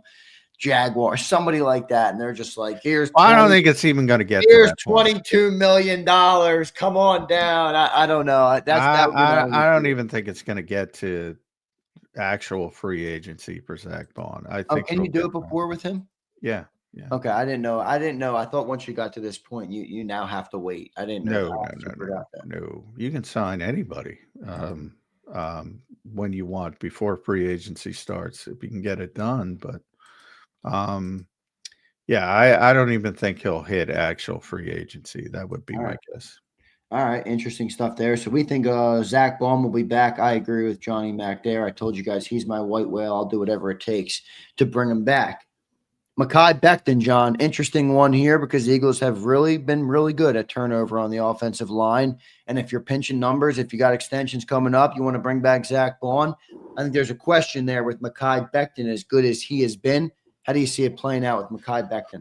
Yeah, Mekhi to me is interesting from the perspective that there's a lot of things that will affect his value. One of them is a knee problem that seems to be pretty consistent. And, does that lower the number? If it lowers the number, it helps the Eagles try to keep it together. But it also, the Eagles probably have those same concerns if other people have those concerns. So it works both ways. So he might be the toughest decision of all. And to me, it'll depend on, is somebody out there willing to pay Mekhi Becton to be a left tackle again? And if that's the case, he's probably going to leave, because that means he's getting big time money. You think about what Andre Dillard got to go to Tennessee a couple of years ago. It's just not tenable to play. But the other thing I look at, John, is I look at the changes the Eagles have had on the O-line. They replaced Sayamalu perfectly. Jason Kelsey's a Hall of Fame center. They replaced him perfectly. I think the Eagles believe in their process and the offensive line, and obviously Jeff Stoutland. I feel like they feel lenience there because they know, or they feel comfortable with, if they do lose them, they'll be able to replace them. Well, and I think they will, but you're going to have to play differently. Like, I think Mekhi Becton is one of the underrated reasons of just how dominant they were in the running game. Like you can put in Tyler Steen and still be successful, but all these runs, put them on. You can put all the highlights, all these long Barkley runs. Right. So many of them are kick out blocks by Mekhi Becton. Yeah. He's just an absolute monster. And there's never been a guard that size. Nobody's ever tried it before. So yeah, I agree with you. The organization's comfortable with the Stoutland, his ability to develop, and the plan has always been Tyler Steen to take over that position. And that's probably the way they'll go, but they're going to look different without that big body in the middle. And when I say big body, they're all big bodies, but Mekhi blocks out the sun. So final take, you think he's back? No, I don't think he's back. Okay, gone. I think he's gone. And you think Steen's a contingency? Yeah. I agree. Steen's a contingency, and I wouldn't be surprised. I told you guys already. I have a feeling the Eagles are going to go offensive line and with that round 1 pick, or maybe they trade. They're always. Yeah. It's a good bet, man. Yeah, that's what I'm saying. It's a good bet, but I also feel like there's a little bit of a need there. If you lose Becton, Lane Johnson, I know he's coming back next year, but you probably want to get somebody in the chamber that Jeff can start to develop. So we'll see about that. Mekhi Becton's Johnny Mack has gone, and I kind of agree with him. I think he's gone. All right, Milton Williams, Johnny Mack. This is an interesting one. Howie loves his draft picks. This is a 3rd-round draft pick who's exceeded expectations in a big way, earned himself probably a massive, massive pay raise, earned a couple $1 million at least per year in that Sunday Super Bowl. What do you expect to see with Milton Williams? Woo! Bidding war. I think this is going to be the toughest one, yeah.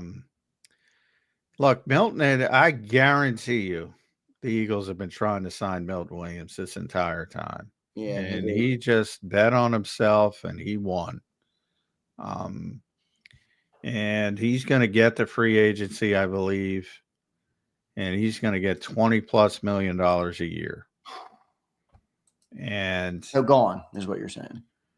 Well, I mean, if you look at Javon Hargrave, the Eagles said, all right, it's too expensive. And they were right to let Javon go. Yeah, but Javon wasn't a Howie draft pick. Javon was a little bit that's it. He was older. Yeah. I mean, Milton's Milton's right on the cusp of where the Eagles want to pay people big money. But he's going to get big money. He's going to get big money. But I'm telling you, man, I don't know. The one thing I think there is that's another feather in the Howie cap, man. I think he's going to be like, I want this guy. I drafted he's the 3rd-round pick on him, and he's turned out to be a really good player. I think I don't know. It's going to be a tough one.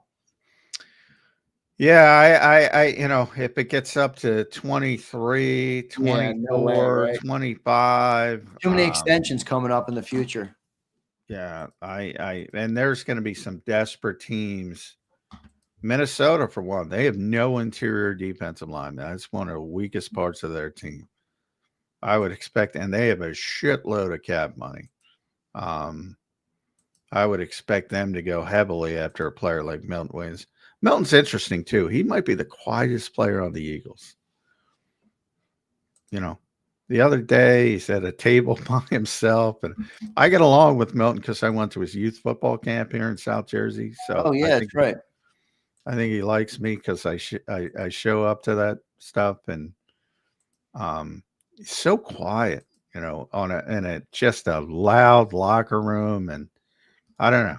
It's a Texas guy, maybe wants to go back to Texas. I don't know. There's always different things, but he's a hell of a football player. Yeah. He's going to make a lot of money. And I think he's still ascending. I think he's still on his way up.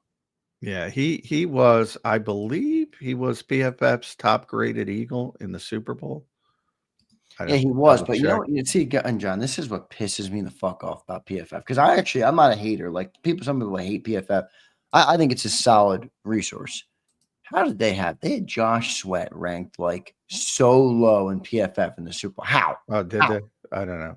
Consistency, play the play. Yeah, but what the? I mean, people were DMing me. He should have been the Super Bowl MVP for fuck's sake. And that Well, PFF has him. all they care about is fucking sacks. What about the other plays? I didn't. I mean, I didn't really see him as a liability out there, but well, my guess is and I don't know, but I didn't even look at him yet. But I'll look at him now that you're bringing it up. My guess is he had a bad tackling day. My guess is, I don't know, if he dropped in coverage, probably was bad at that. yeah, right. The whole thing could have brought it down a little bit. Yeah. All right. Well, Milton Williams is 25. You think he's coming back? If I forced you to pick, No. no. If you forced me to pick, I'd say no. Ugh. But yeah, Josh should not. I'm looking at it. I agree with you, and Josh should have not gotten a grade that low. So I'll agree with that. But, you know, boy, Jalen Carter. See, I knew that. Jalen Carter did not play well. I didn't even look at these until right now.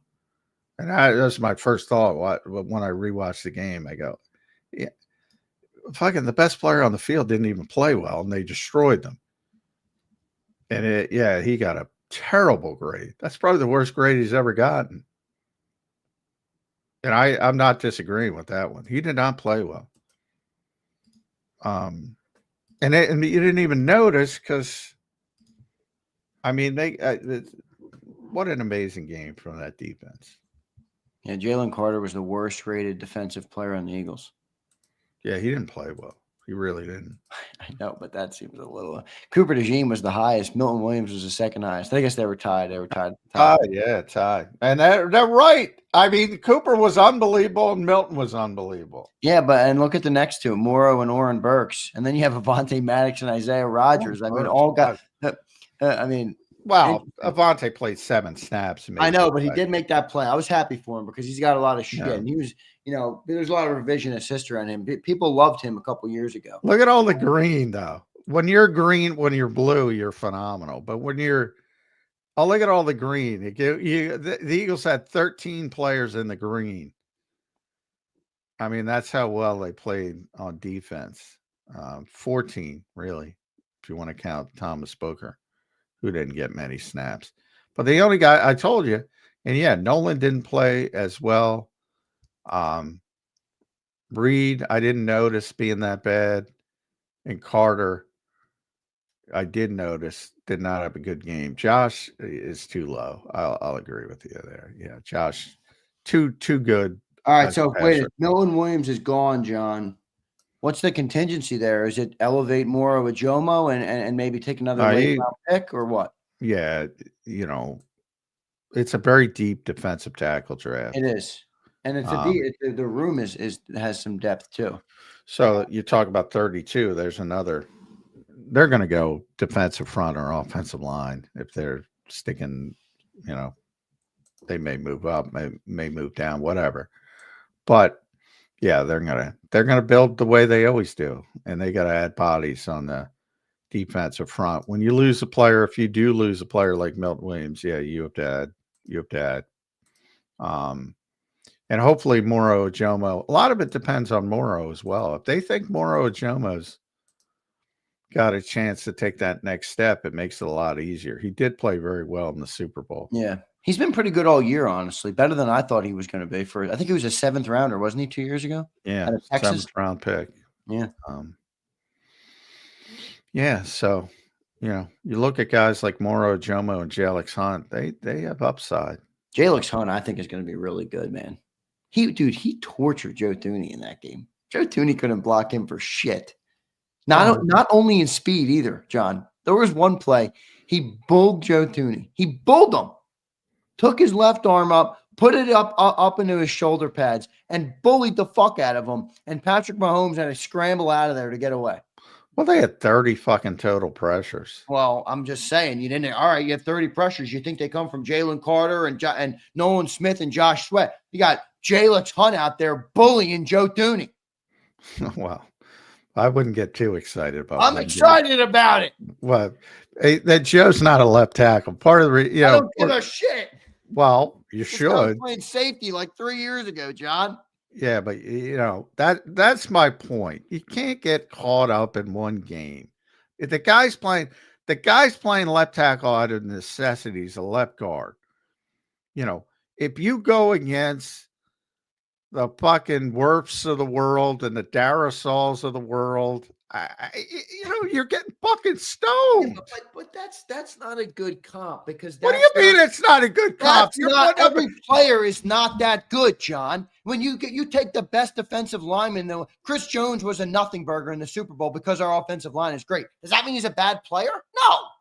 No, but the point is, if you do hit that matchup and you're expecting the same type of production against a left guard, you're going to be disappointed. That's what I'm saying. You got to take the whole piece of the pie. It's like when people play Lane Johnson, they go, well, he did this, he did this, he did this, and then he goes up against Lane Johnson. All right, you're fucking done. You're cooked. You're locked down. It's like he's playing a left guard. Okay. All right. So you're telling me that. All right. Take the Super Bowl out. Look at the whole body of work. Do you think Jalen Hunt had a good rookie year for a developmental player they took in the third round? I think he's got a lot of upside. I agree. It's not just the Super Bowl prediction. Well, you're just going off about a play against a left guard. Because it was a good play. Am I not allowed to acknowledge a good play? Because it's only one game versus one player, and you can't. No, it was a good play. Yeah, but that's not what you were saying. It was a good play. You're going on and on and on about what he's going to be a great player because of this one fucking play. I'm saying that you're right. Jalen Hunt deserves no credit for playing great in a Super Bowl. I didn't fucking say that. You're making it out to be like he's going to be fucking next. And by the way, you're the guy who shit on fucking Nolan Smith for fucking 2 months. I did shit on Nolan Smith. So did everybody else. So no, I didn't fucking shit on him. So I'm part of everybody. But the whole point is these fucking rash fucking, he's fucking great. He's going to be this. He's a good developmental player with upside, and he has a high ceiling if he hits it. But to go in and say, he made a play against a fucking left guard because it's in the fucking Super Bowl, so he's going to be the next Myles fucking Garrett. I didn't say that. I said he's a good player for a third round. I'm embellishing for a fact. Play it back. You made it because he did this against Joe fucking Thuney. I don't give a shit. He's a left guard. Do it against Werfs. Do it against Darasol. But nobody does it against those guys. Yeah, exactly. Then I'll pay fucking attention.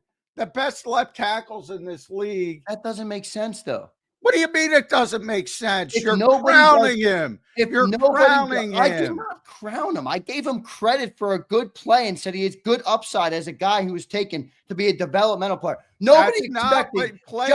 That's not what you said. That's what I said. He's got a high fucking ceiling. We agree. Okay. You're making it out to be more than it is. We agree. I thought the play in the suit. I'm giving him more credit for the Super Bowl play than you are. That's where we differ. Yeah. You're giving it like the play where fucking who got knocked at the next level? Fucking Nolan Smith got shipped. And everybody, look, Nolan Smith got shipped. It's funny. Somebody was putting up Rob Gronkowski highlights. This morning I was watching. It was great. It was great. It was a great video clip. Rob just leveled Terrell Suggs on a chip. Just lit him up. And Terrell Suggs was mic'd up. He said, "Who was that? Who was that?" And his teammate said 87, Rob Gronkowski. He was like, all right. And he's trying to get him back the rest of the game. But this bullshit one play stuff. Terrell Suggs is in the fucking Hall of Fame. Rob Gronkowski is in the Hall of Fame. I say that for a reason. Terrell Suggs, Hall of Fame edge rusher. Everybody gets fucking lit up in this league. I know. The Jordan Mailata play with Jared Verse. I don't give a fuck if Jared Verse got him off balance for one fucking play. Did Jalen Hunt have a good rookie year or not? He did. We agree. We're fighting over. I'm giving credit for the Super Bowl. You don't think it matters that much. I think it matters. He had 5 pressures in the Super Bowl. He had a great Super Bowl. I said one play. One fucking play. He had a good Super Bowl. He didn't play that much in his rookie year, but he showed that he's got good upside and he's got a chance to be a really good player. But he didn't play a lot. He didn't play the first whatever until Brandon got hurt. Brandon got hurt on November 24th. He didn't even play until November 24th. He showed he's got good upside. He's got a good ceiling. Most rookie third rounders don't play that much in their early rookie year. No, there's nothing wrong. I didn't say. I'm saying he did. You said he had a good rookie year. He didn't even play till November 24th. Well, in the sample size, though, he was good in his. He showed he's got really good potential in that is how I would describe it. You know, I was joking around with the people one time. That was a fun little debate there, a fun little conversation. I was joking with the people one time. I'm like, you know, if you talk to J-Mac off the air and you get him going on something, he'll hit you with 8, 9, 10 F-bombs in about a 30-word span. I just got a little piece of that. I go Shane Steichen on people. You do. I think you learned from Shane, or maybe Shane learned from you. I'm not sure. Yeah, Shane does that. Yeah, I should have led with the Mailata play because fucking people were making when you get lit up, everybody makes a big deal out of it. Everybody gets lit up at some point in their career. Well, everybody. Yeah. Well, yeah, there's no doubt about that. I like Jalen Hunt. All right, that's all. That's all I'll end with. I think he's going to be. Ed Kratz likes Jalen Hunt. He's got him in the Hall of Fame too. Ed Kratz does. Yeah. Eddie K, what do you say? I love it. We got to get Ed Kratz on soon. All right, John. So we hit the big 4 free agents. Any of the other ones that really jump out for you? You know, there's one that's an unexpected one that's jumping out to me right now. It's Oren Burks, because I think there's a little bit of instability there with Nakobe Dean. He's coming off. That's going to be a tough injury to get back from. You got Jeremiah Trotter Jr. coming up. If you're talking about paying Zach Bond a bunch of money, like, I don't know, what's Howie thinking at the linebacker? I think Oren Burks could be a guy they might want to bring back, even if they probably get him on a good deal. But any other free agents that stick out to you other than the big 4? Yeah, Oren Burks, man. What a great story. It's like 1, 2, 3, 4, 5. We're talking 6 games. Now, week 17 against Dallas didn't matter, but he played great. Week 18 against the Giants obviously didn't matter, but he played great. The only game he didn't play well in was Green Bay in the wild card game. He was, and I remember thinking, oh shit, here we go. They persevered, and then he played well against the Rams. He played great against the Commanders, and he was phenomenal in the Super Bowl. I mean, who saw that coming? I know. And Andy picked on him to high heavens in the last Super Bowl when he was with the 49ers, and he came in for. We're sitting there at dinner saying he's going to put Oren Burks in a blender. Andy Reid. Yeah. He couldn't do anything. Yeah, I mean, he's a great third linebacker, great special teams player. Yeah, and that Nakobe injury is big.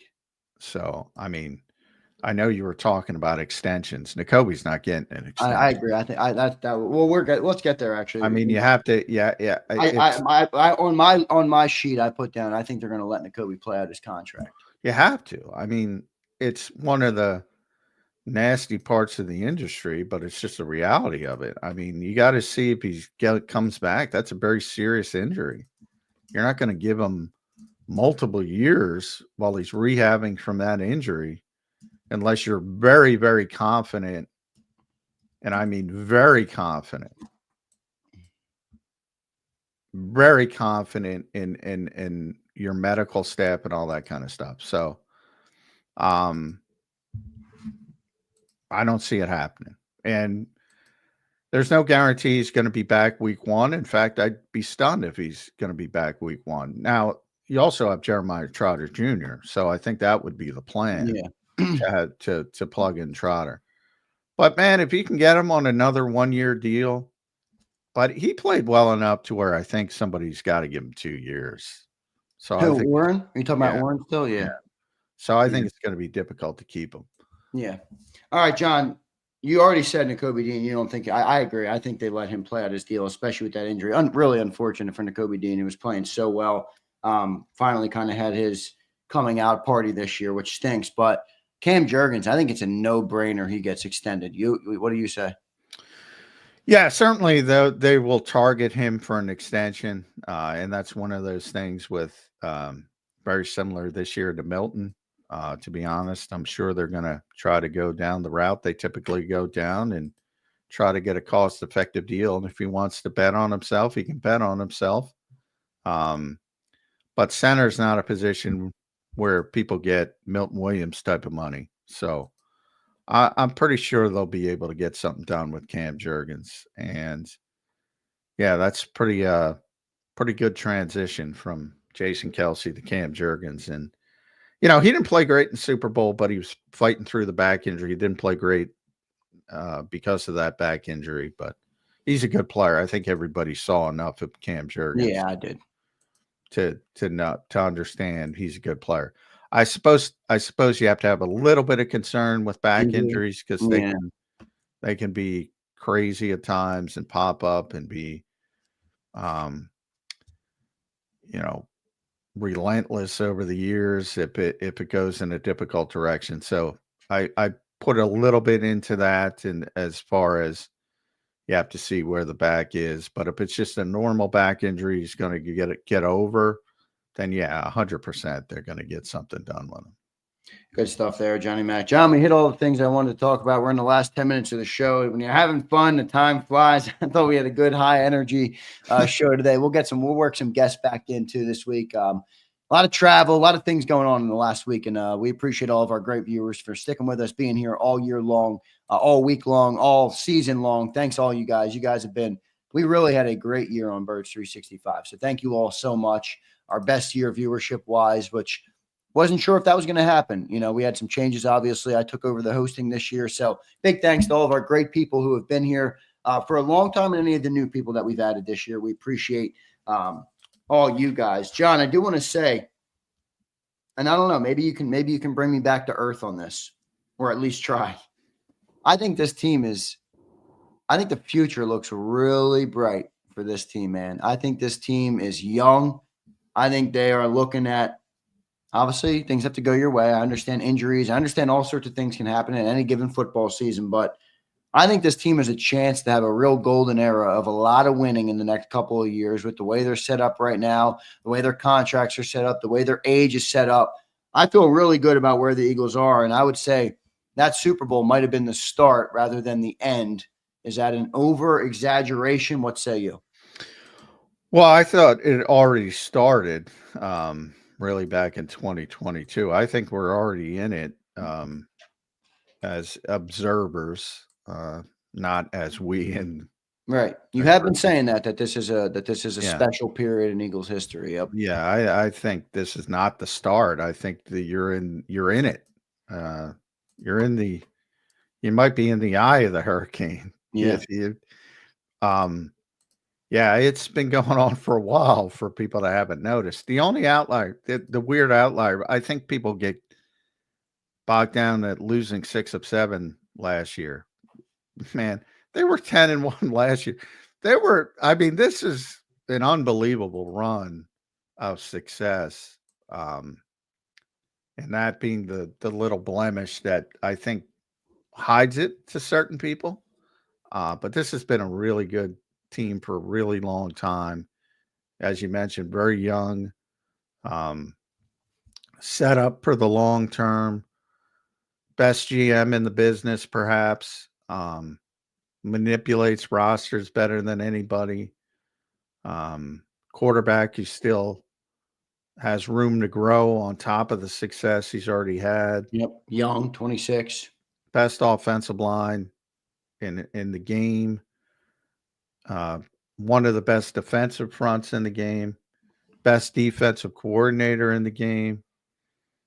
Yeah, I mean, the floor for this team is the playoffs, and the ceiling is making deep runs in the playoffs. The problem with that is the expectations, and that's a real thing. And when things don't go well, you know how this town can get. So it's not easy. Yeah. In this league.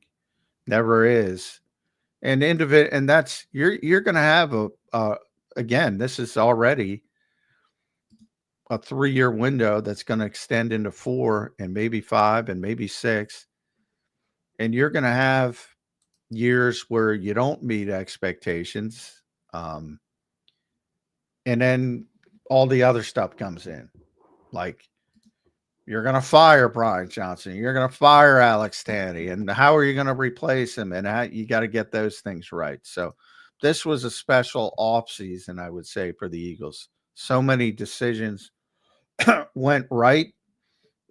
Few went wrong, Bryce Huff. But most of them went right. And that's when you get special things. And that's what happened this year. Well done, Johnny Mac. John, I thought we had a really good show today. Really strong show. A lot of energy in the show today. We talked about a lot of good stuff too, man. The big Super Bowl, you didn't want to give any credit to the NFL, which was pretty, which I found to be pretty funny. Screw them. By the way, I was trying, I might have deleted it. Damn, I wanted to bring that up. But, you know, the ratings, boy, the convoluted bullshit they got for that record. John Orrad was, you know, he's a sports business guy, was writing about it this morning. And damn, I wish I found it. Oh, here we go. Most watched Super Bowl ever. So let me give you some of the, I know we got a few minutes, so bear with me. You're good. The conflated nonsense of how they do it. So the initial figures released by Fox late Monday were fast nationals from Nielsen, along with internal online metrics. The network's Tubi streaming service, which typically does not do live sports and typically no one watches, drew an audience of 13.6 million. Well, Tubi was promoting the hell out of it, John. It was free. Yeah, I know. Does anybody watch Tubi? You The know, online audience. I'm not going to lie to you. My dad, who's obviously is still a cable user, called me and was like, yeah, I got my other TV in my other room, which I don't have cable on. And I downloaded Tubi and I have the game on in there too. I'm like, holy shit, you're a Tubi user. So I found at least one Tubi user. Yeah, somebody, the league, you know, it was good for Tubi, certainly. Yeah, look, a lot of people in our chat use Tubi. But I'm familiar with this because of Netflix and WWE conflates their numbers. Complete, utter bullshit. But anyway, yeah, don't give the league credit. I'm giving the league some credit. I thought the Super Bowl was a great spectacle. I really did. Thought it was excellent. And when you get that internal online metrics, hey, we're gonna make shit up. You might as well fucking. I'm not saying that it makes some shit up. You might be right about that. Fox internal metrics. Yeah. You might as well put in a glaring a neon light. Hey, we're about to make shit up. Right. Yeah. Oh, good. All right, John Max, get to a couple of our super chats, then we'll get the hell out of here today. Brian. By the way, the only real quick, because Eagles fans will get mad at me. It was a blowout. So typically you have a long history of when games are blown out, people tend to tap out. Yeah. That's just the nature of it. Dude, I got a text at halftime. I'm going to bed. I'm not staying up. Yeah. That's just the nature of it. And that happened in this game. It happens in every game. But they're not going to tell you the truth of that. Yeah, good stuff there. Let's get to a couple of our super chats. Great show today. We recapped Kellen Moore. I saw a couple people asking about Kellen. Yeah, he hasn't announced it yet. John said he's as good as gone, so we'll see what all happens. Jeffrey said he's gone. Yeah, Take it from the Eagles owner. Take it from the owner. And John thinks it's going to be Patullo, or at least that's his gut feeling right now. Maybe some more information behind that as well. Brian Fleming says, I played both. Tackles get put on islands. There's different techniques for hand placements on bull rushes. It's not a good comp. Thuney's still a cuck. Yeah, all pro left guard. I'm sure you can handle it. Yeah, go inside. Go in a phone booth, Brian, and try to deal with Joe Thuney. The guy's playing left tackle because he has to, because they've been a disaster at left tackle. Yeah, boy, I can't stand when fans go down that route. That's one of the best fucking players in football, playing out of position because he has to. And this fucking moron's calling him a cuck. Jesus Christ. Brian, you just got bullied by J-Mac, my friend. Jesus. Philly Don checks in. Thank you, Flem. Thank you, Philly Don. John, which free agency will take less money to stay here? If I had to guess, it'd be Beckham, but I don't think anyone else is taking a pay cut. Maybe There's always. I think Cam will take less money for an extension. I think Yeah, that's but you know how he is with them. He's so damn good at them. People take less money, but how he makes it feel like they're not almost. Yeah, but they are. I know. But it's like Landon. You know, you got Landon early, and then he's yeah. going. Well, you got Devontae early. You got AJ early. You got yeah. He'll get a bunch of people. But as far as the guys, Milton's taken. He went this far not to take less money. He could have had less money a year ago. Josh, I think what happened last year when they made him take less money, I think that whole, that's in the back of his mind. So he's unlikely to take less money. Makai's very emotional. It's interesting because he's the biggest guy on the field, maybe the strongest guy on the field, and he's very, sensitive and emotional, and he's so happy. And man, he was crying when they won the NFC East. He was like, because he went through a lot of shit with the crappy organization with the Jets. So yeah, he'd be the guy probably that would take less money. But again, if somebody wants to pay him left tackle money, I don't know what you can do. And that's a big if, because he's got what might be a degenerative knee condition. And that will affect teams, willingness to go for a ton of years and a lot of money. Johnny Mac, good stuff, man. Any other super chats? Yep, I got one more. Matt, we hit on this earlier, but I will read it for you, brother. Who would you like to see as Kellen's replacement? I wouldn't like to see Patullo, but that's who it's probably going to be. Everybody wants Frank Reich. I don't want Frank Reich. I just think I don't think it'd be a bad thing. But I would encourage people, not that there's anything wrong with Frank Reich, but think about why you want Frank Reich. I mean, nobody knows that much about Kevin Patullo that hasn't, met him inside the organization. He's not a high profile guy. So the assumption is he can't do it. I'll say Nick trusts him implicitly. He deserves the benefit of the doubt, in my estimation. And if that's the way he wants to go, he should be able to go that way. However, he's also the associate head coach. And if Nick wants him to stay in that role, maybe he goes in a different direction. I feel like Nick is a loyal guy. I feel like he's not going to want, if he likes Patullo so much, and Kevin, I think you're right, clearly showed an interest in elevating his career and going to that next level, which obviously most young coaches and most guys like that do want to do, make more money, you can improve your career, all those things like everybody wants to do in life. Yeah, I don't think he's going to pass over Patullo, but we'll see how it all unfolds. Johnny Mac, great show today, man. I had a lot of fun. J-Licks Hunt, baby. He's coming for you, Thuney. He's coming for you. Brian dropped one more. Wait. I was defending J-Mac's point. Guard and tackle are way different. You can't blame Thuney for getting bull rushed out of position. I stand by the cuck comment. Well, yeah, they're very different positions. The guy's a 4-time fucking all-pro. Sorry I went hard on you, Brian, but okay. Brian can handle it. He's one of our he can handle it. I mean, people are just nuts with this stuff, man. The guy's a 4-time fucking all-pro. He's playing out of position. You should be giving him credit. There's a lot of guys who'd say, "Oh, I ain't doing that." I wasn't trying to rip Thuney. All I was saying is that J-Licks Hunt made a damn good play, and it wasn't all speed. He's an undersized guy who's known for being fast. So I noticed that he had a moment of sheer power, baby. Sheer power. It's not sheer power. That's what I'm trying to. If you put Joe Thuney in a weight room next to J-Licks Hunt, well, no shit. Yeah, that's what I'm saying.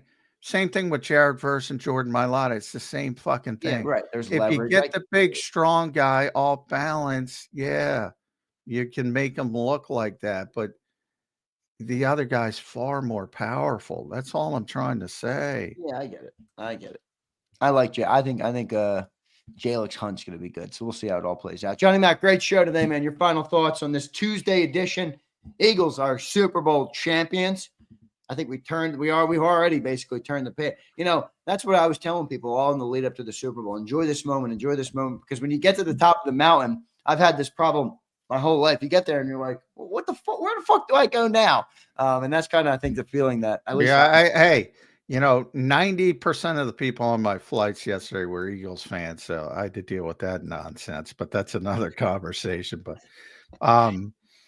yeah, all of them are talking about next year's Super Bowl, and I mean, the expectations with this team are now in the stratosphere. It's like everybody expects it every year now, and it's a good place to be, and you want to be that team, but it's also really difficult. And I hope Jeffrey Lurie learned from it last time. Let it play out a little bit. There's going to be some good years, some down, and Right. as long as you're in the dance, that was Andy Reid's whole philosophy. And then you're in a position to make a run. That's the goal. The stars can't align every year, but when they do, you can do some special shit, as Nick Sirianni said. And that's what they did this year. Or this year, yep. Johnny Mac, great stuff, man. We appreciate you. It's been a really great season. All the people appreciate you. And we'll talk to you tomorrow, brother, on Birds 365. Well done today. All right. Thanks, everybody. I'm tired, so sorry for the grumpiness. That's all right. We had some good energy today for a tired show. Go get some rest, brother. Great job this year. You deserve some rest. You've earned it. Well done, Johnny Mac. All right. Thanks, everybody. All right. There's John McMullen joining us here on Birds 365. That was a great show. I had a lot of fun on today's show. A lot of energy, a lot of good stuff happening on the show today. So well done by Johnny Mac. Well done by all the great people of JAKIB Nation. All right, I'll kick it around with some of you guys. We got to take some comments. Brian Fleming. Oh, man. A body bag, Fleming. J-Mac put you in a body bag. Yesterday, John and I were both on about 2.5 hours of sleep, all right? So John got back, and he got back at 2 a.m., and I said to him before the show, I'm like, John, I'm getting you. We need some energy on today's show. Not enough energy on the Monday show. We need some energy on today's show, and we got it. All right, we got it. John didn't like me giving Jalix Hunt the credit too early, which was funny, but great stuff. I thought it was great. I thought it was a great conversation. I had him fired up, really, Don. He was fired up today, so it was good. He is a little burned out, Glisten. He's been working, man. He's been working hard, so we've all been working hard, but, I'm young and alive. What more can I ask for, John? What more do I need in life, brother? I've been blessed with the opportunity to breathe the air today. John, I've been blessed with the opportunity to breathe the air. All right? Yeah, I stand by it, HKP. I stand by it. I don't give a shit what Joe Thuney was playing. Jalix Hunt is a beast. He's going to be a beast. He's going to be a beast. Curtis checks in. What's up, Curtis? What's up, everybody? Hope everybody's doing good today. Xander, I joined right in the middle of that with J-Mac. What the F did you effing do? F. Yeah, John. I told you guys one time, in Xander time that Johnny Mac will drop some F-bombs. He will drop some F-bombs. All right. KCA says, give me that hat. What do you mean, KCA? This is my hat. I've given you guys enough shit. This is my hat. I went and bought this hat yesterday at the Eagles Pro Shop. All right. At the Eagles Pro Shop. All of our opportunistic people. We got all of our great members in here. I appreciate all you guys. Keith wins a jersey, deletes the membership. You hate to see it. You hate to see it. What's up, Keith? Hope you're doing well, brother. Boulevard. What's up, my guy? What's up, Boulevard? Hope you're doing well, brother.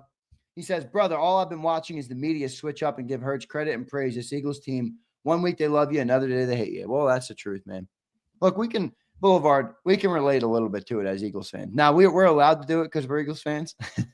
We're allowed to do it because we're Eagles fans. But, look, there was moments this year where I think every one of us, not everybody, I guess, but some of us was like, oh, can this team go the distance? I don't know. And that's what they did, man. They did. The team changes what you say. The team changes what you say. I always tell that to people in the chat. I'm like, they're like, you said this. I'm like, I talk football for 6 hours a day. All right? I talk football for 6 hours a day. You expect me to get everything right? Are you crazy? If you guys broadcasted 6 hours of your football opinions a day, would you be right all the time? No. All right? That's just life. That's just life. Not going to be right on everything all the time. All right? A&E's checks in. What's up, Ian? Hey, Zander, champions, fuck the rest. You're right, Ian. But it's not fuck the rest. All the other stuff still matters. All right? That's why we have a great show. We got offseason. We got free agency. What do we got? 29 days away from free agency, Ian. I'm not saying fuck free agency. I want to see what Howie does. 16 days away from the NFL Combine. One of my favorite things to do is look at the prospects coming up in the NFL draft. 16 days away from that. I'm not saying fuck that. 72 days away, Ian, from the NFL draft. Do you like the NFL draft, Ian? Do you like the NFL draft? I agree. Howie is going to cook. All right. I'm not saying F him, though. All right. I'm not saying F him. We can reload is right. We can reload is right. Brian wants me to show some of his pictures. Let me pull them up. Brian, let me pull them up. All right. Let me pull them up. Which ones did I save? I got one there. Let me get this one. Nice Dawkins jersey in front of you.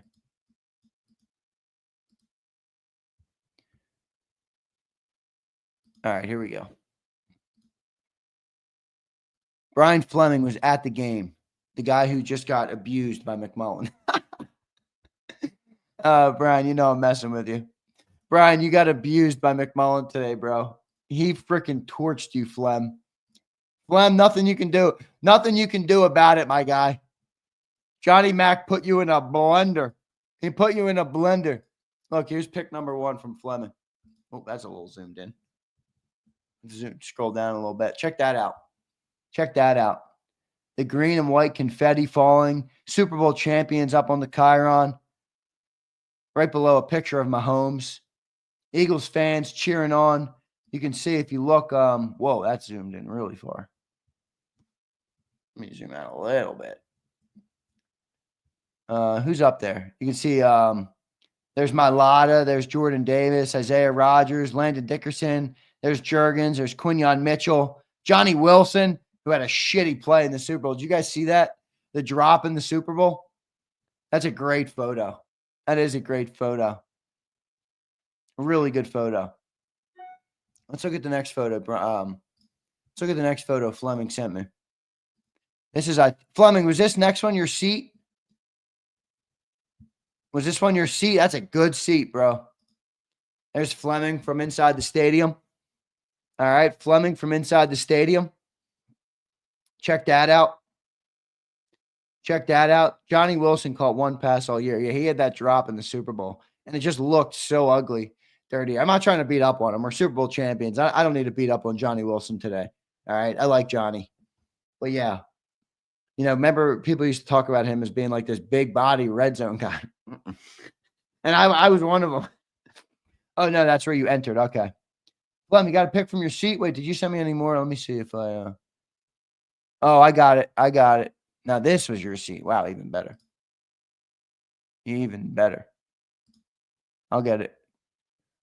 I showed Brian. I did show your picture from Bourbon Street or wherever that was from. This is Fleming's seat. There you go. I think that's your seat. Yeah, so that's pretty sick. Brian, you got to be there. That's pretty cool, dude. That's pretty freaking cool. All right. Look, Keith is buttering me up after I ripped him for getting a jersey and then canceling his membership. I ripped him. That's all right. I'll rip you guys. You don't have to take it personally. Keith says, "Thank you for saving Eagles media." Thanks, bro. We've had a lot of fun here on JAKIB Sports this whole year. It's been a really good year. You know, a lot of stuff to think back on, reflect on, improve on. I can't get over that.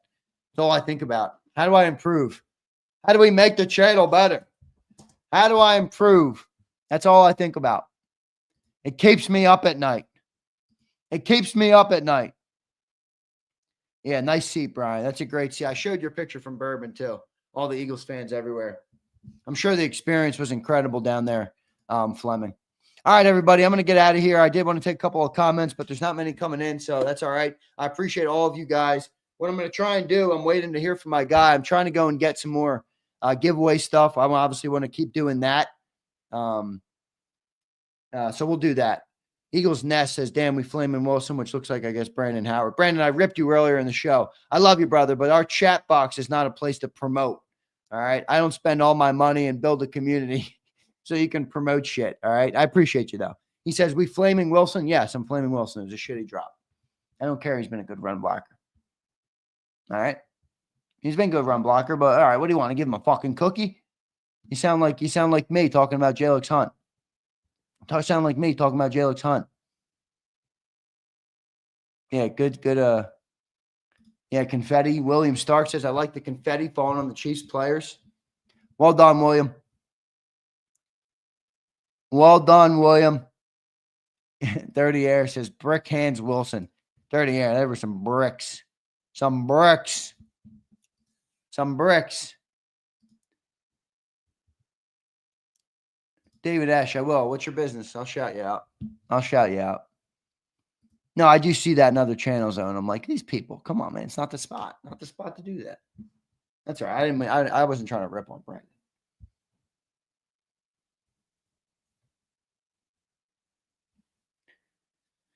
All right, it's finally setting in, guys, that that we're Super Bowl champions, you know, and I'm kind of like John. I don't know, maybe most Eagles fans don't relate with me on this, which is fine. You guys aren't gonna relate with me on everything. That's cool.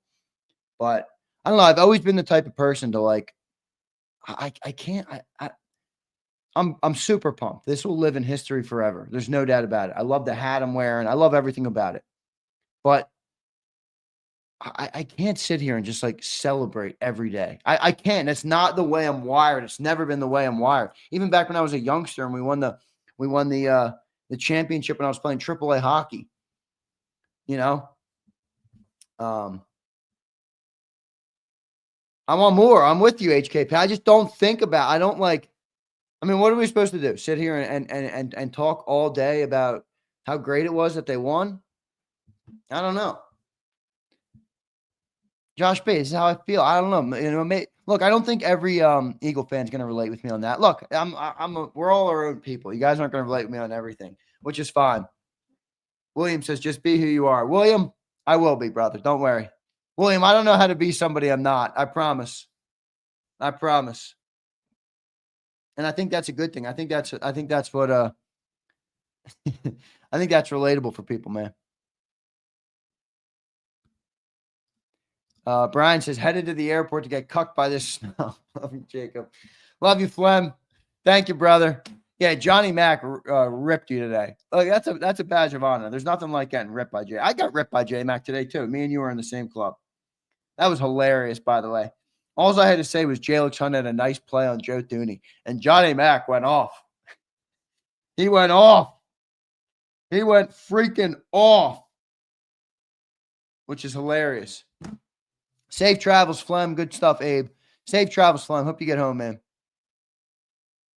M. Reyes says, we got to learn to enjoy it. That's the most M. Reyes comment I've ever heard in my life. M. Reyes, I like greatness. Greatness, M. Reyes. Now, I'm with you, though. Look, there's going to be a moment to enjoy it, to live in the moment. But remember back a week ago when I was telling all you guys, and I kept saying, enjoy the journey, enjoy the process, enjoy this moment, because I knew you get to this mountaintop, it feels great. But do any of you think like, I don't know, maybe I'm alone in this, but do any of you think like it feels great, but now what? You know, I think that's the beauty of life too. I think there's a lot of similarities in life to that.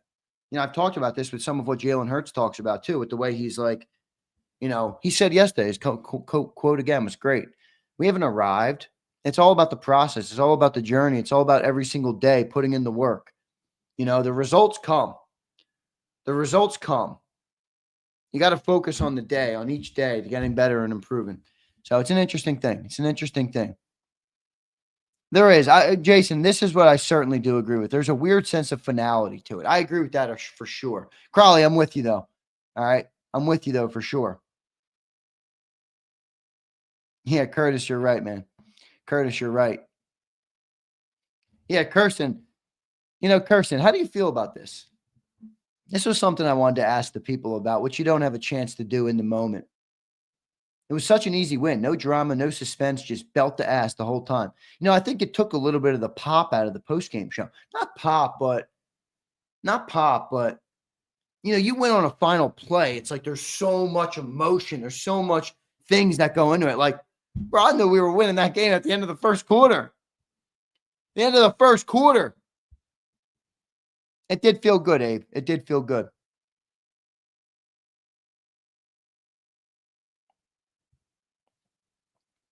Prince says, I've been seeing that as well, Zander. Good stuff, Prince. Good to see you in here, bro. Curtis says, Z, entrepreneurs and self-starters aren't wired that way. Do you? I'll keep celebrating and watching highlights. Well, Curtis, I still do enjoy all the highlights and that stuff. I didn't get a chance to consume as much as I would have liked because I was live for so long. We did like a 5-hour post-game show, which was great. And then we were up in the morning right away. I was on 2 hours sleep yesterday, so I didn't get to bed till late again, but it was good.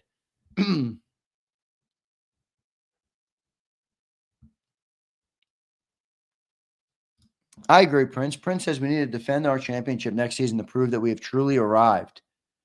I'm with you guys. I'm ready to fuck. I said this on the postgame show. Cilio asked me, he said, what does this mean for you? His second one as an Eagles fan. And I'm like, maybe not everybody will agree with me here, but I want more. Like, I don't want to just be the team that says, okay, we won one. Or like in this case, now we've won 2, and it's a better trend for sure, but I'd like to have 4 or 5 on the mantle. I'd like to be like, yeah, we're one of the best organizations in NFL history. We need our dynasty. I'm with you, Twiz.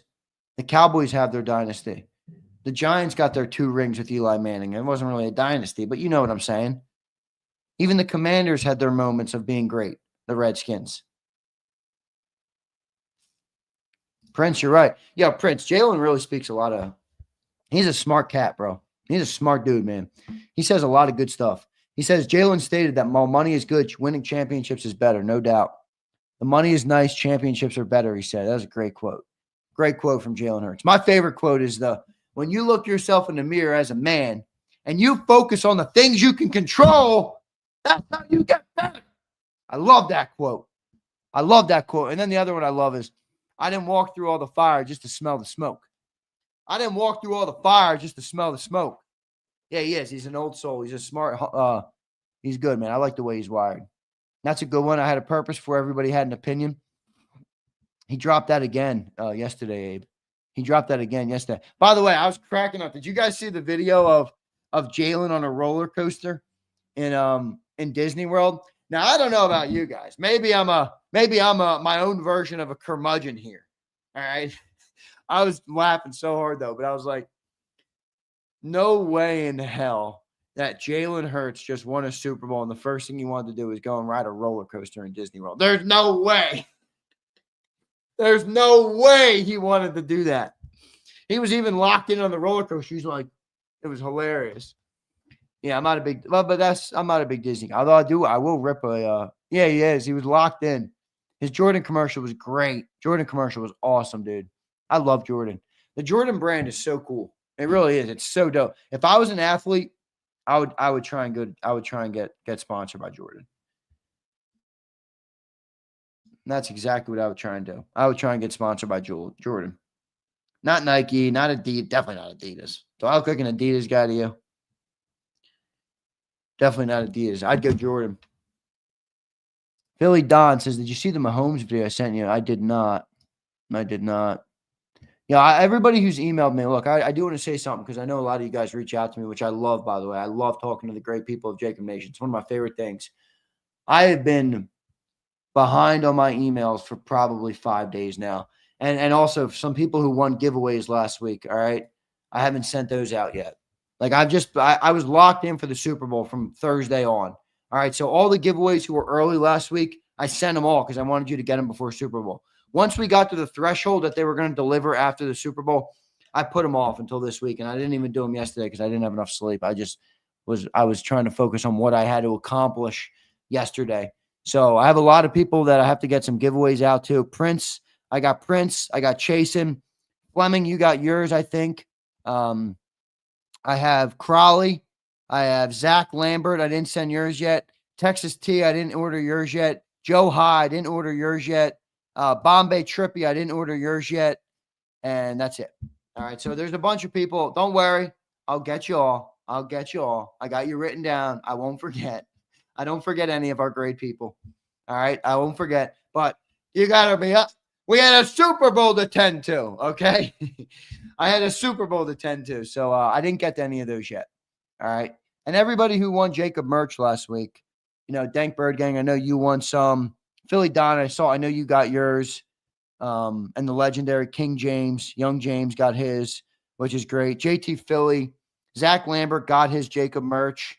So a lot of people should have got their stuff. All right, should have got their stuff. I don't know. Maybe some JAKIB merch is still out for delivery. The JAKIB merch tends to take a little bit longer.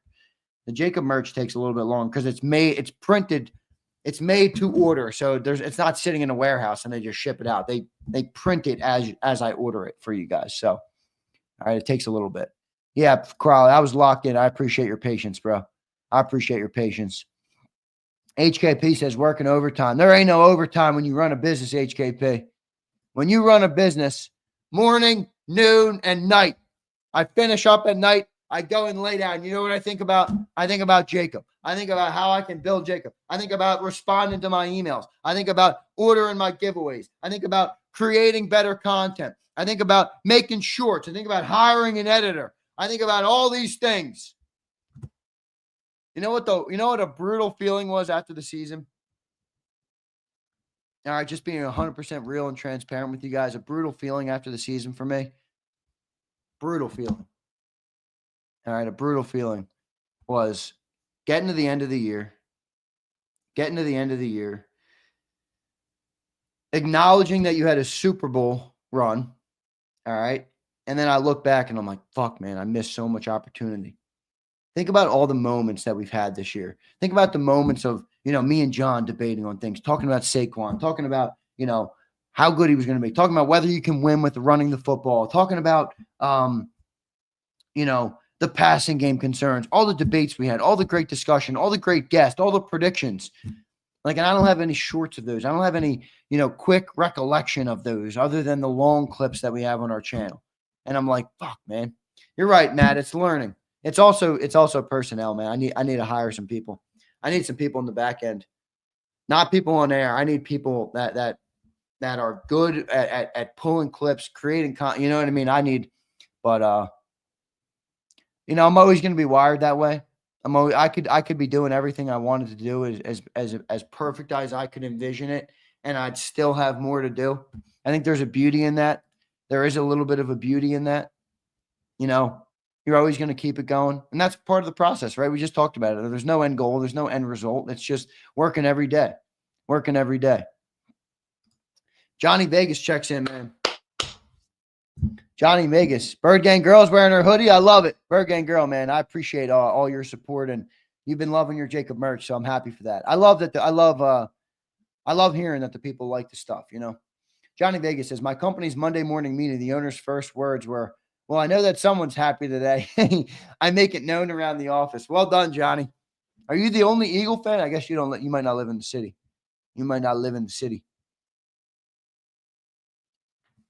All right. You might be the only Eagle fan in the office.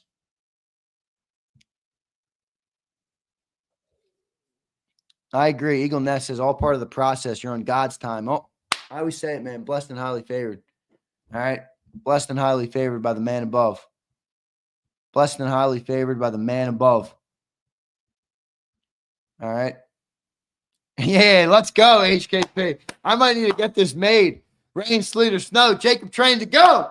Let's go, baby. That was another great line by Jalen Hurts. Yeah, so over on my Instagram, has anybody follow me on Instagram? Ryan, I saw your message this morning. I was going to get back to you. I was going to say, you stink, Ryan. No, I appreciated your message. I'm going to respond to you today, all right, bro? I'm going to respond to you today. All my DMs. I got to go through my DMs, my emails. I got so much stuff to get back to. I appreciate everybody who reached out to me. If I didn't get back to you, I apologize. If I didn't get back to you, I apologize. If I didn't get back to you, I do apologize. I will get back to you, all right? yeah, Matt. So I have a good idea though on shorts, man, because I'd love to make content like shorts of what we make, but I want them to start making some dedicated shorts. You know, a lot of you guys liked me talking to my dad too, so we're gonna do some of that more as that as well. You know, we're gonna do more of that as well. But we're gonna start making shorts like 4 shorts. You know, my dad wants to do like a sports minute, which I think would be awesome. I think the channel would love that.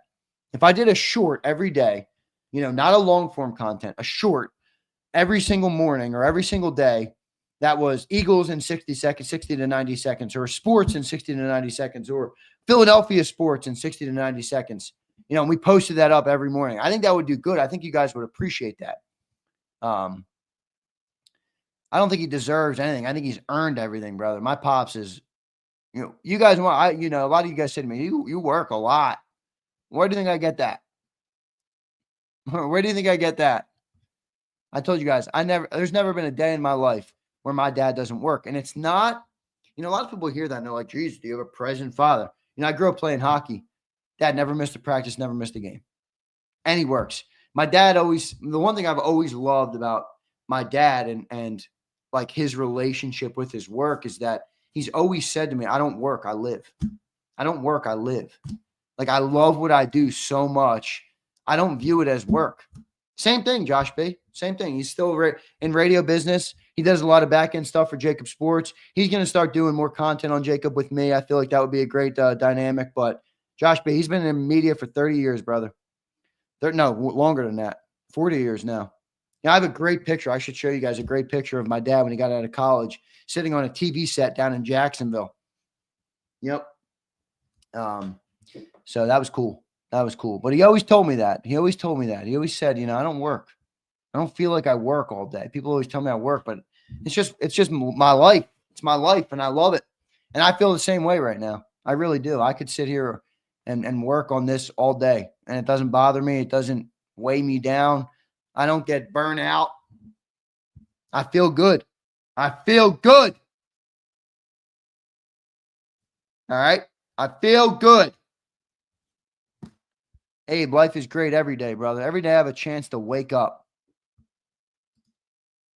That's not my uncle, Jersey says. I watch your pop and uncle during Eastern football season. Jersey, it's not my uncle. It's just my pop. The other guy is Warren Schmidt. He's great. You know, I think Warren and who else does it with him? Shoot, I'm blanking on his name. Bernie Nowatarski. Yeah, I should, Jersey. Maybe I will visit them. All right.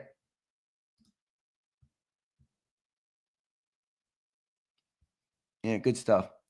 Oh, Embrace, get that out of my chat box. Danny, what's up, brother? Love that game. You and me both, man. You and me both. HKP, it's your DNA. No doubt, HKP. No doubt, bro. No doubt. I love life. I love living. I love the people of JAKIB Nation. I love everything in life.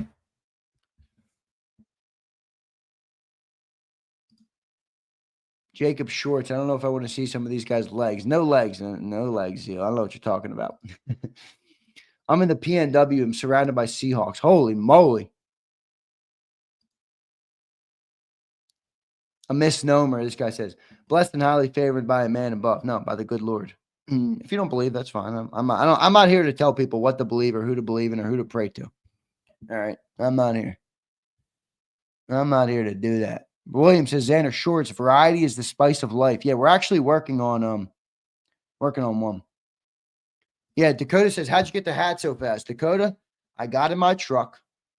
I pressed the button, pushed the start, put it in drive, drove over to the Plymouth Meeting store because I knew the stadium was going to be mobbed. Plymouth Meeting was mobbed too. But drove over to the store and picked it up, man. I got the NFC one too. I didn't buy this one until after they won. All right? I don't buy this stuff until after they win. I wasn't buying a hat that had a Super Bowl patch until after they won, but this hat is sick.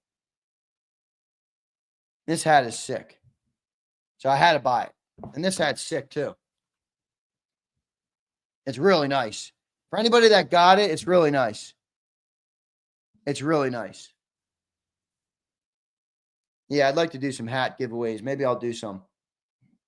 The NFC Championship hat I honestly like a little bit better. I prefer the darker hats, but let's see. How's this look on me? Oh yeah. Oh yeah, baby. Oh yeah.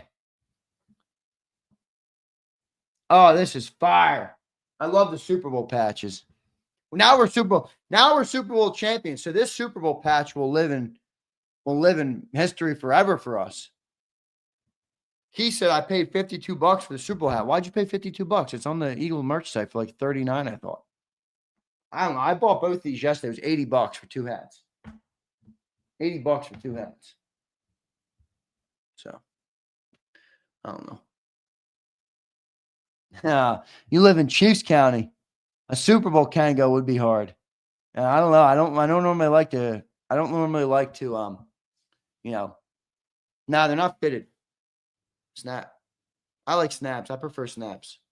I'm not big on fitteds because they all fit different. They all fit different for me. So, all right, everybody, I'm going to get out of here. I appreciate you all. We're going to have great content coming up on the channel today. All right. I'm going to post out the open from me and Johnny Mack, kind of dissecting, talking about some great things here on JAKIB Sports. And then we also got into the free agency, which I thought was a really good discussion, honestly. We had a little bit of fire in that discussion too. Johnny Mack was mad at me for saying that Jalix Hunt has arrived. I'm like, the dude's a fucking developmental player. He had 5 pressures in the Super Bowl. What do you mean he hasn't arrived? They're like, I don't care about one game. He didn't play till November. I'm like, what? I don't agree, John, but that's all right. That's what makes the show good. We're going to disagree. Johnny Mack is a funny guy, though. He really is a funny guy. And I love the way he argues. You know, he argues as if there's no other acceptable opinion on the planet, which is just hilarious to me. I like it, though. I think that's what makes him compelling to listen to. But I do get a kick out of no other opinion works. That's hilarious. Yeah, I like Hunt too, bro. Enjoy your live stream. Jonathan, thank you, man. Appreciate it. Blue Virus says, good morning, fucker. Good morning, Blue. How you doing, my man? I hope you're having a great day. Everybody in Philly and Eagle Land's pretty happy, bro. They're pretty happy to get this one. Bird Gang, I like the black hat better too. But this one says Super Bowl champion, so you gotta go with this one. Got to go with this one. Got to go with this one. What did you think of Hertz's Kango yesterday in Disney? I couldn't tell if that was a Kango brand. It looked like a Kango brand, but it's not my style, but I thought he pulled it off well. Keith, what's up, Keith? Great show, Z. Thank you, Keith. I appreciate it, man. I appreciate it. We're going to get some more giveaways, all right? I am going to get some more giveaways for the great people of JAKIB Nation, so bear with me. I talked to my guy yesterday. He's getting all the Super Bowl jerseys in with the patches. So, it should be good. I'm going to try and get as many as I can. Budget's a little tight right now in February, but I'll get it. I'll make it happen. Don't worry. I'll make it happen for the great people of JAKIB Nation. All right. Thank you all. I'm going to get out of here. Thanks, everybody, for checking in. Hit that like button. We didn't do very good on likes today, which is a little concerning. Not concerning, but I wish we did a little better. But hit that like button. Appreciate all you guys checking in. Blue Virus, I appreciate you checking in. He says, I'm happy for you guys. Man, you guys deserve it. Yeah, we played good, Blue. That team definitely deserves it, man. They beat up on the Chiefs. They beat the hell out of the Chiefs. They beat them. Beat them to a pulp, man. Beat them to a pulp. So I'll see you guys later on today. And stay tuned. All right. We got some things. All right. We got some things coming up in the pipeline. All right. And the other thing is I'm doing today. All right. I'm doing this today. So if you don't catch it live, look out for it on the channel at some point. We're doing another segment with me and my pops standing up in front of the camera like we did on Sunday, on Super Bowl Sunday. All right, we're going to do a recap type of thing where he's going to interview me, ask me some questions. So I'm looking forward to that. I thought that was a great dynamic being next to him like that. So I'm looking forward to doing that. So look out for that on the channel. That'll be at some point today. If we can do it before Silio, I'll probably head over there and do it. If we can't, I'll do it tonight. I'll head over there tonight and do it. All right. I'll head over there tonight and do it. Akbar, no time yet, bro. No time yet. All right. So I'll get you that. Yeah, Kirsten, I loved it too. We might start doing that more often. All right. We might start doing them more often. So thank you all. All right. I love you all. You guys are the best. You guys made this season the best ever. William says, are you posting up at the end of the parade? I'm trying, William. I'm working on some people right now because I'm only one man, William. So my problem is I have to figure it out technically. And when I mean technically, I mean the tech. If I want to live stream. Like William, I love to go, bro, but I can't go and just enjoy a day like that. I can't. I have to do something with work. So I'll figure it out.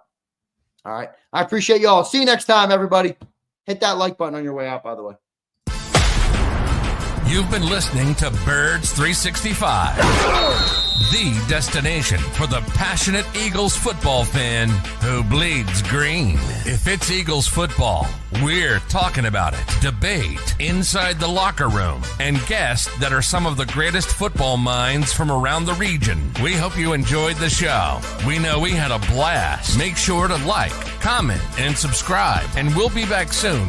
But in the meantime, hook up with us on social media at JAKIB Sports. See you next time on Birds 365.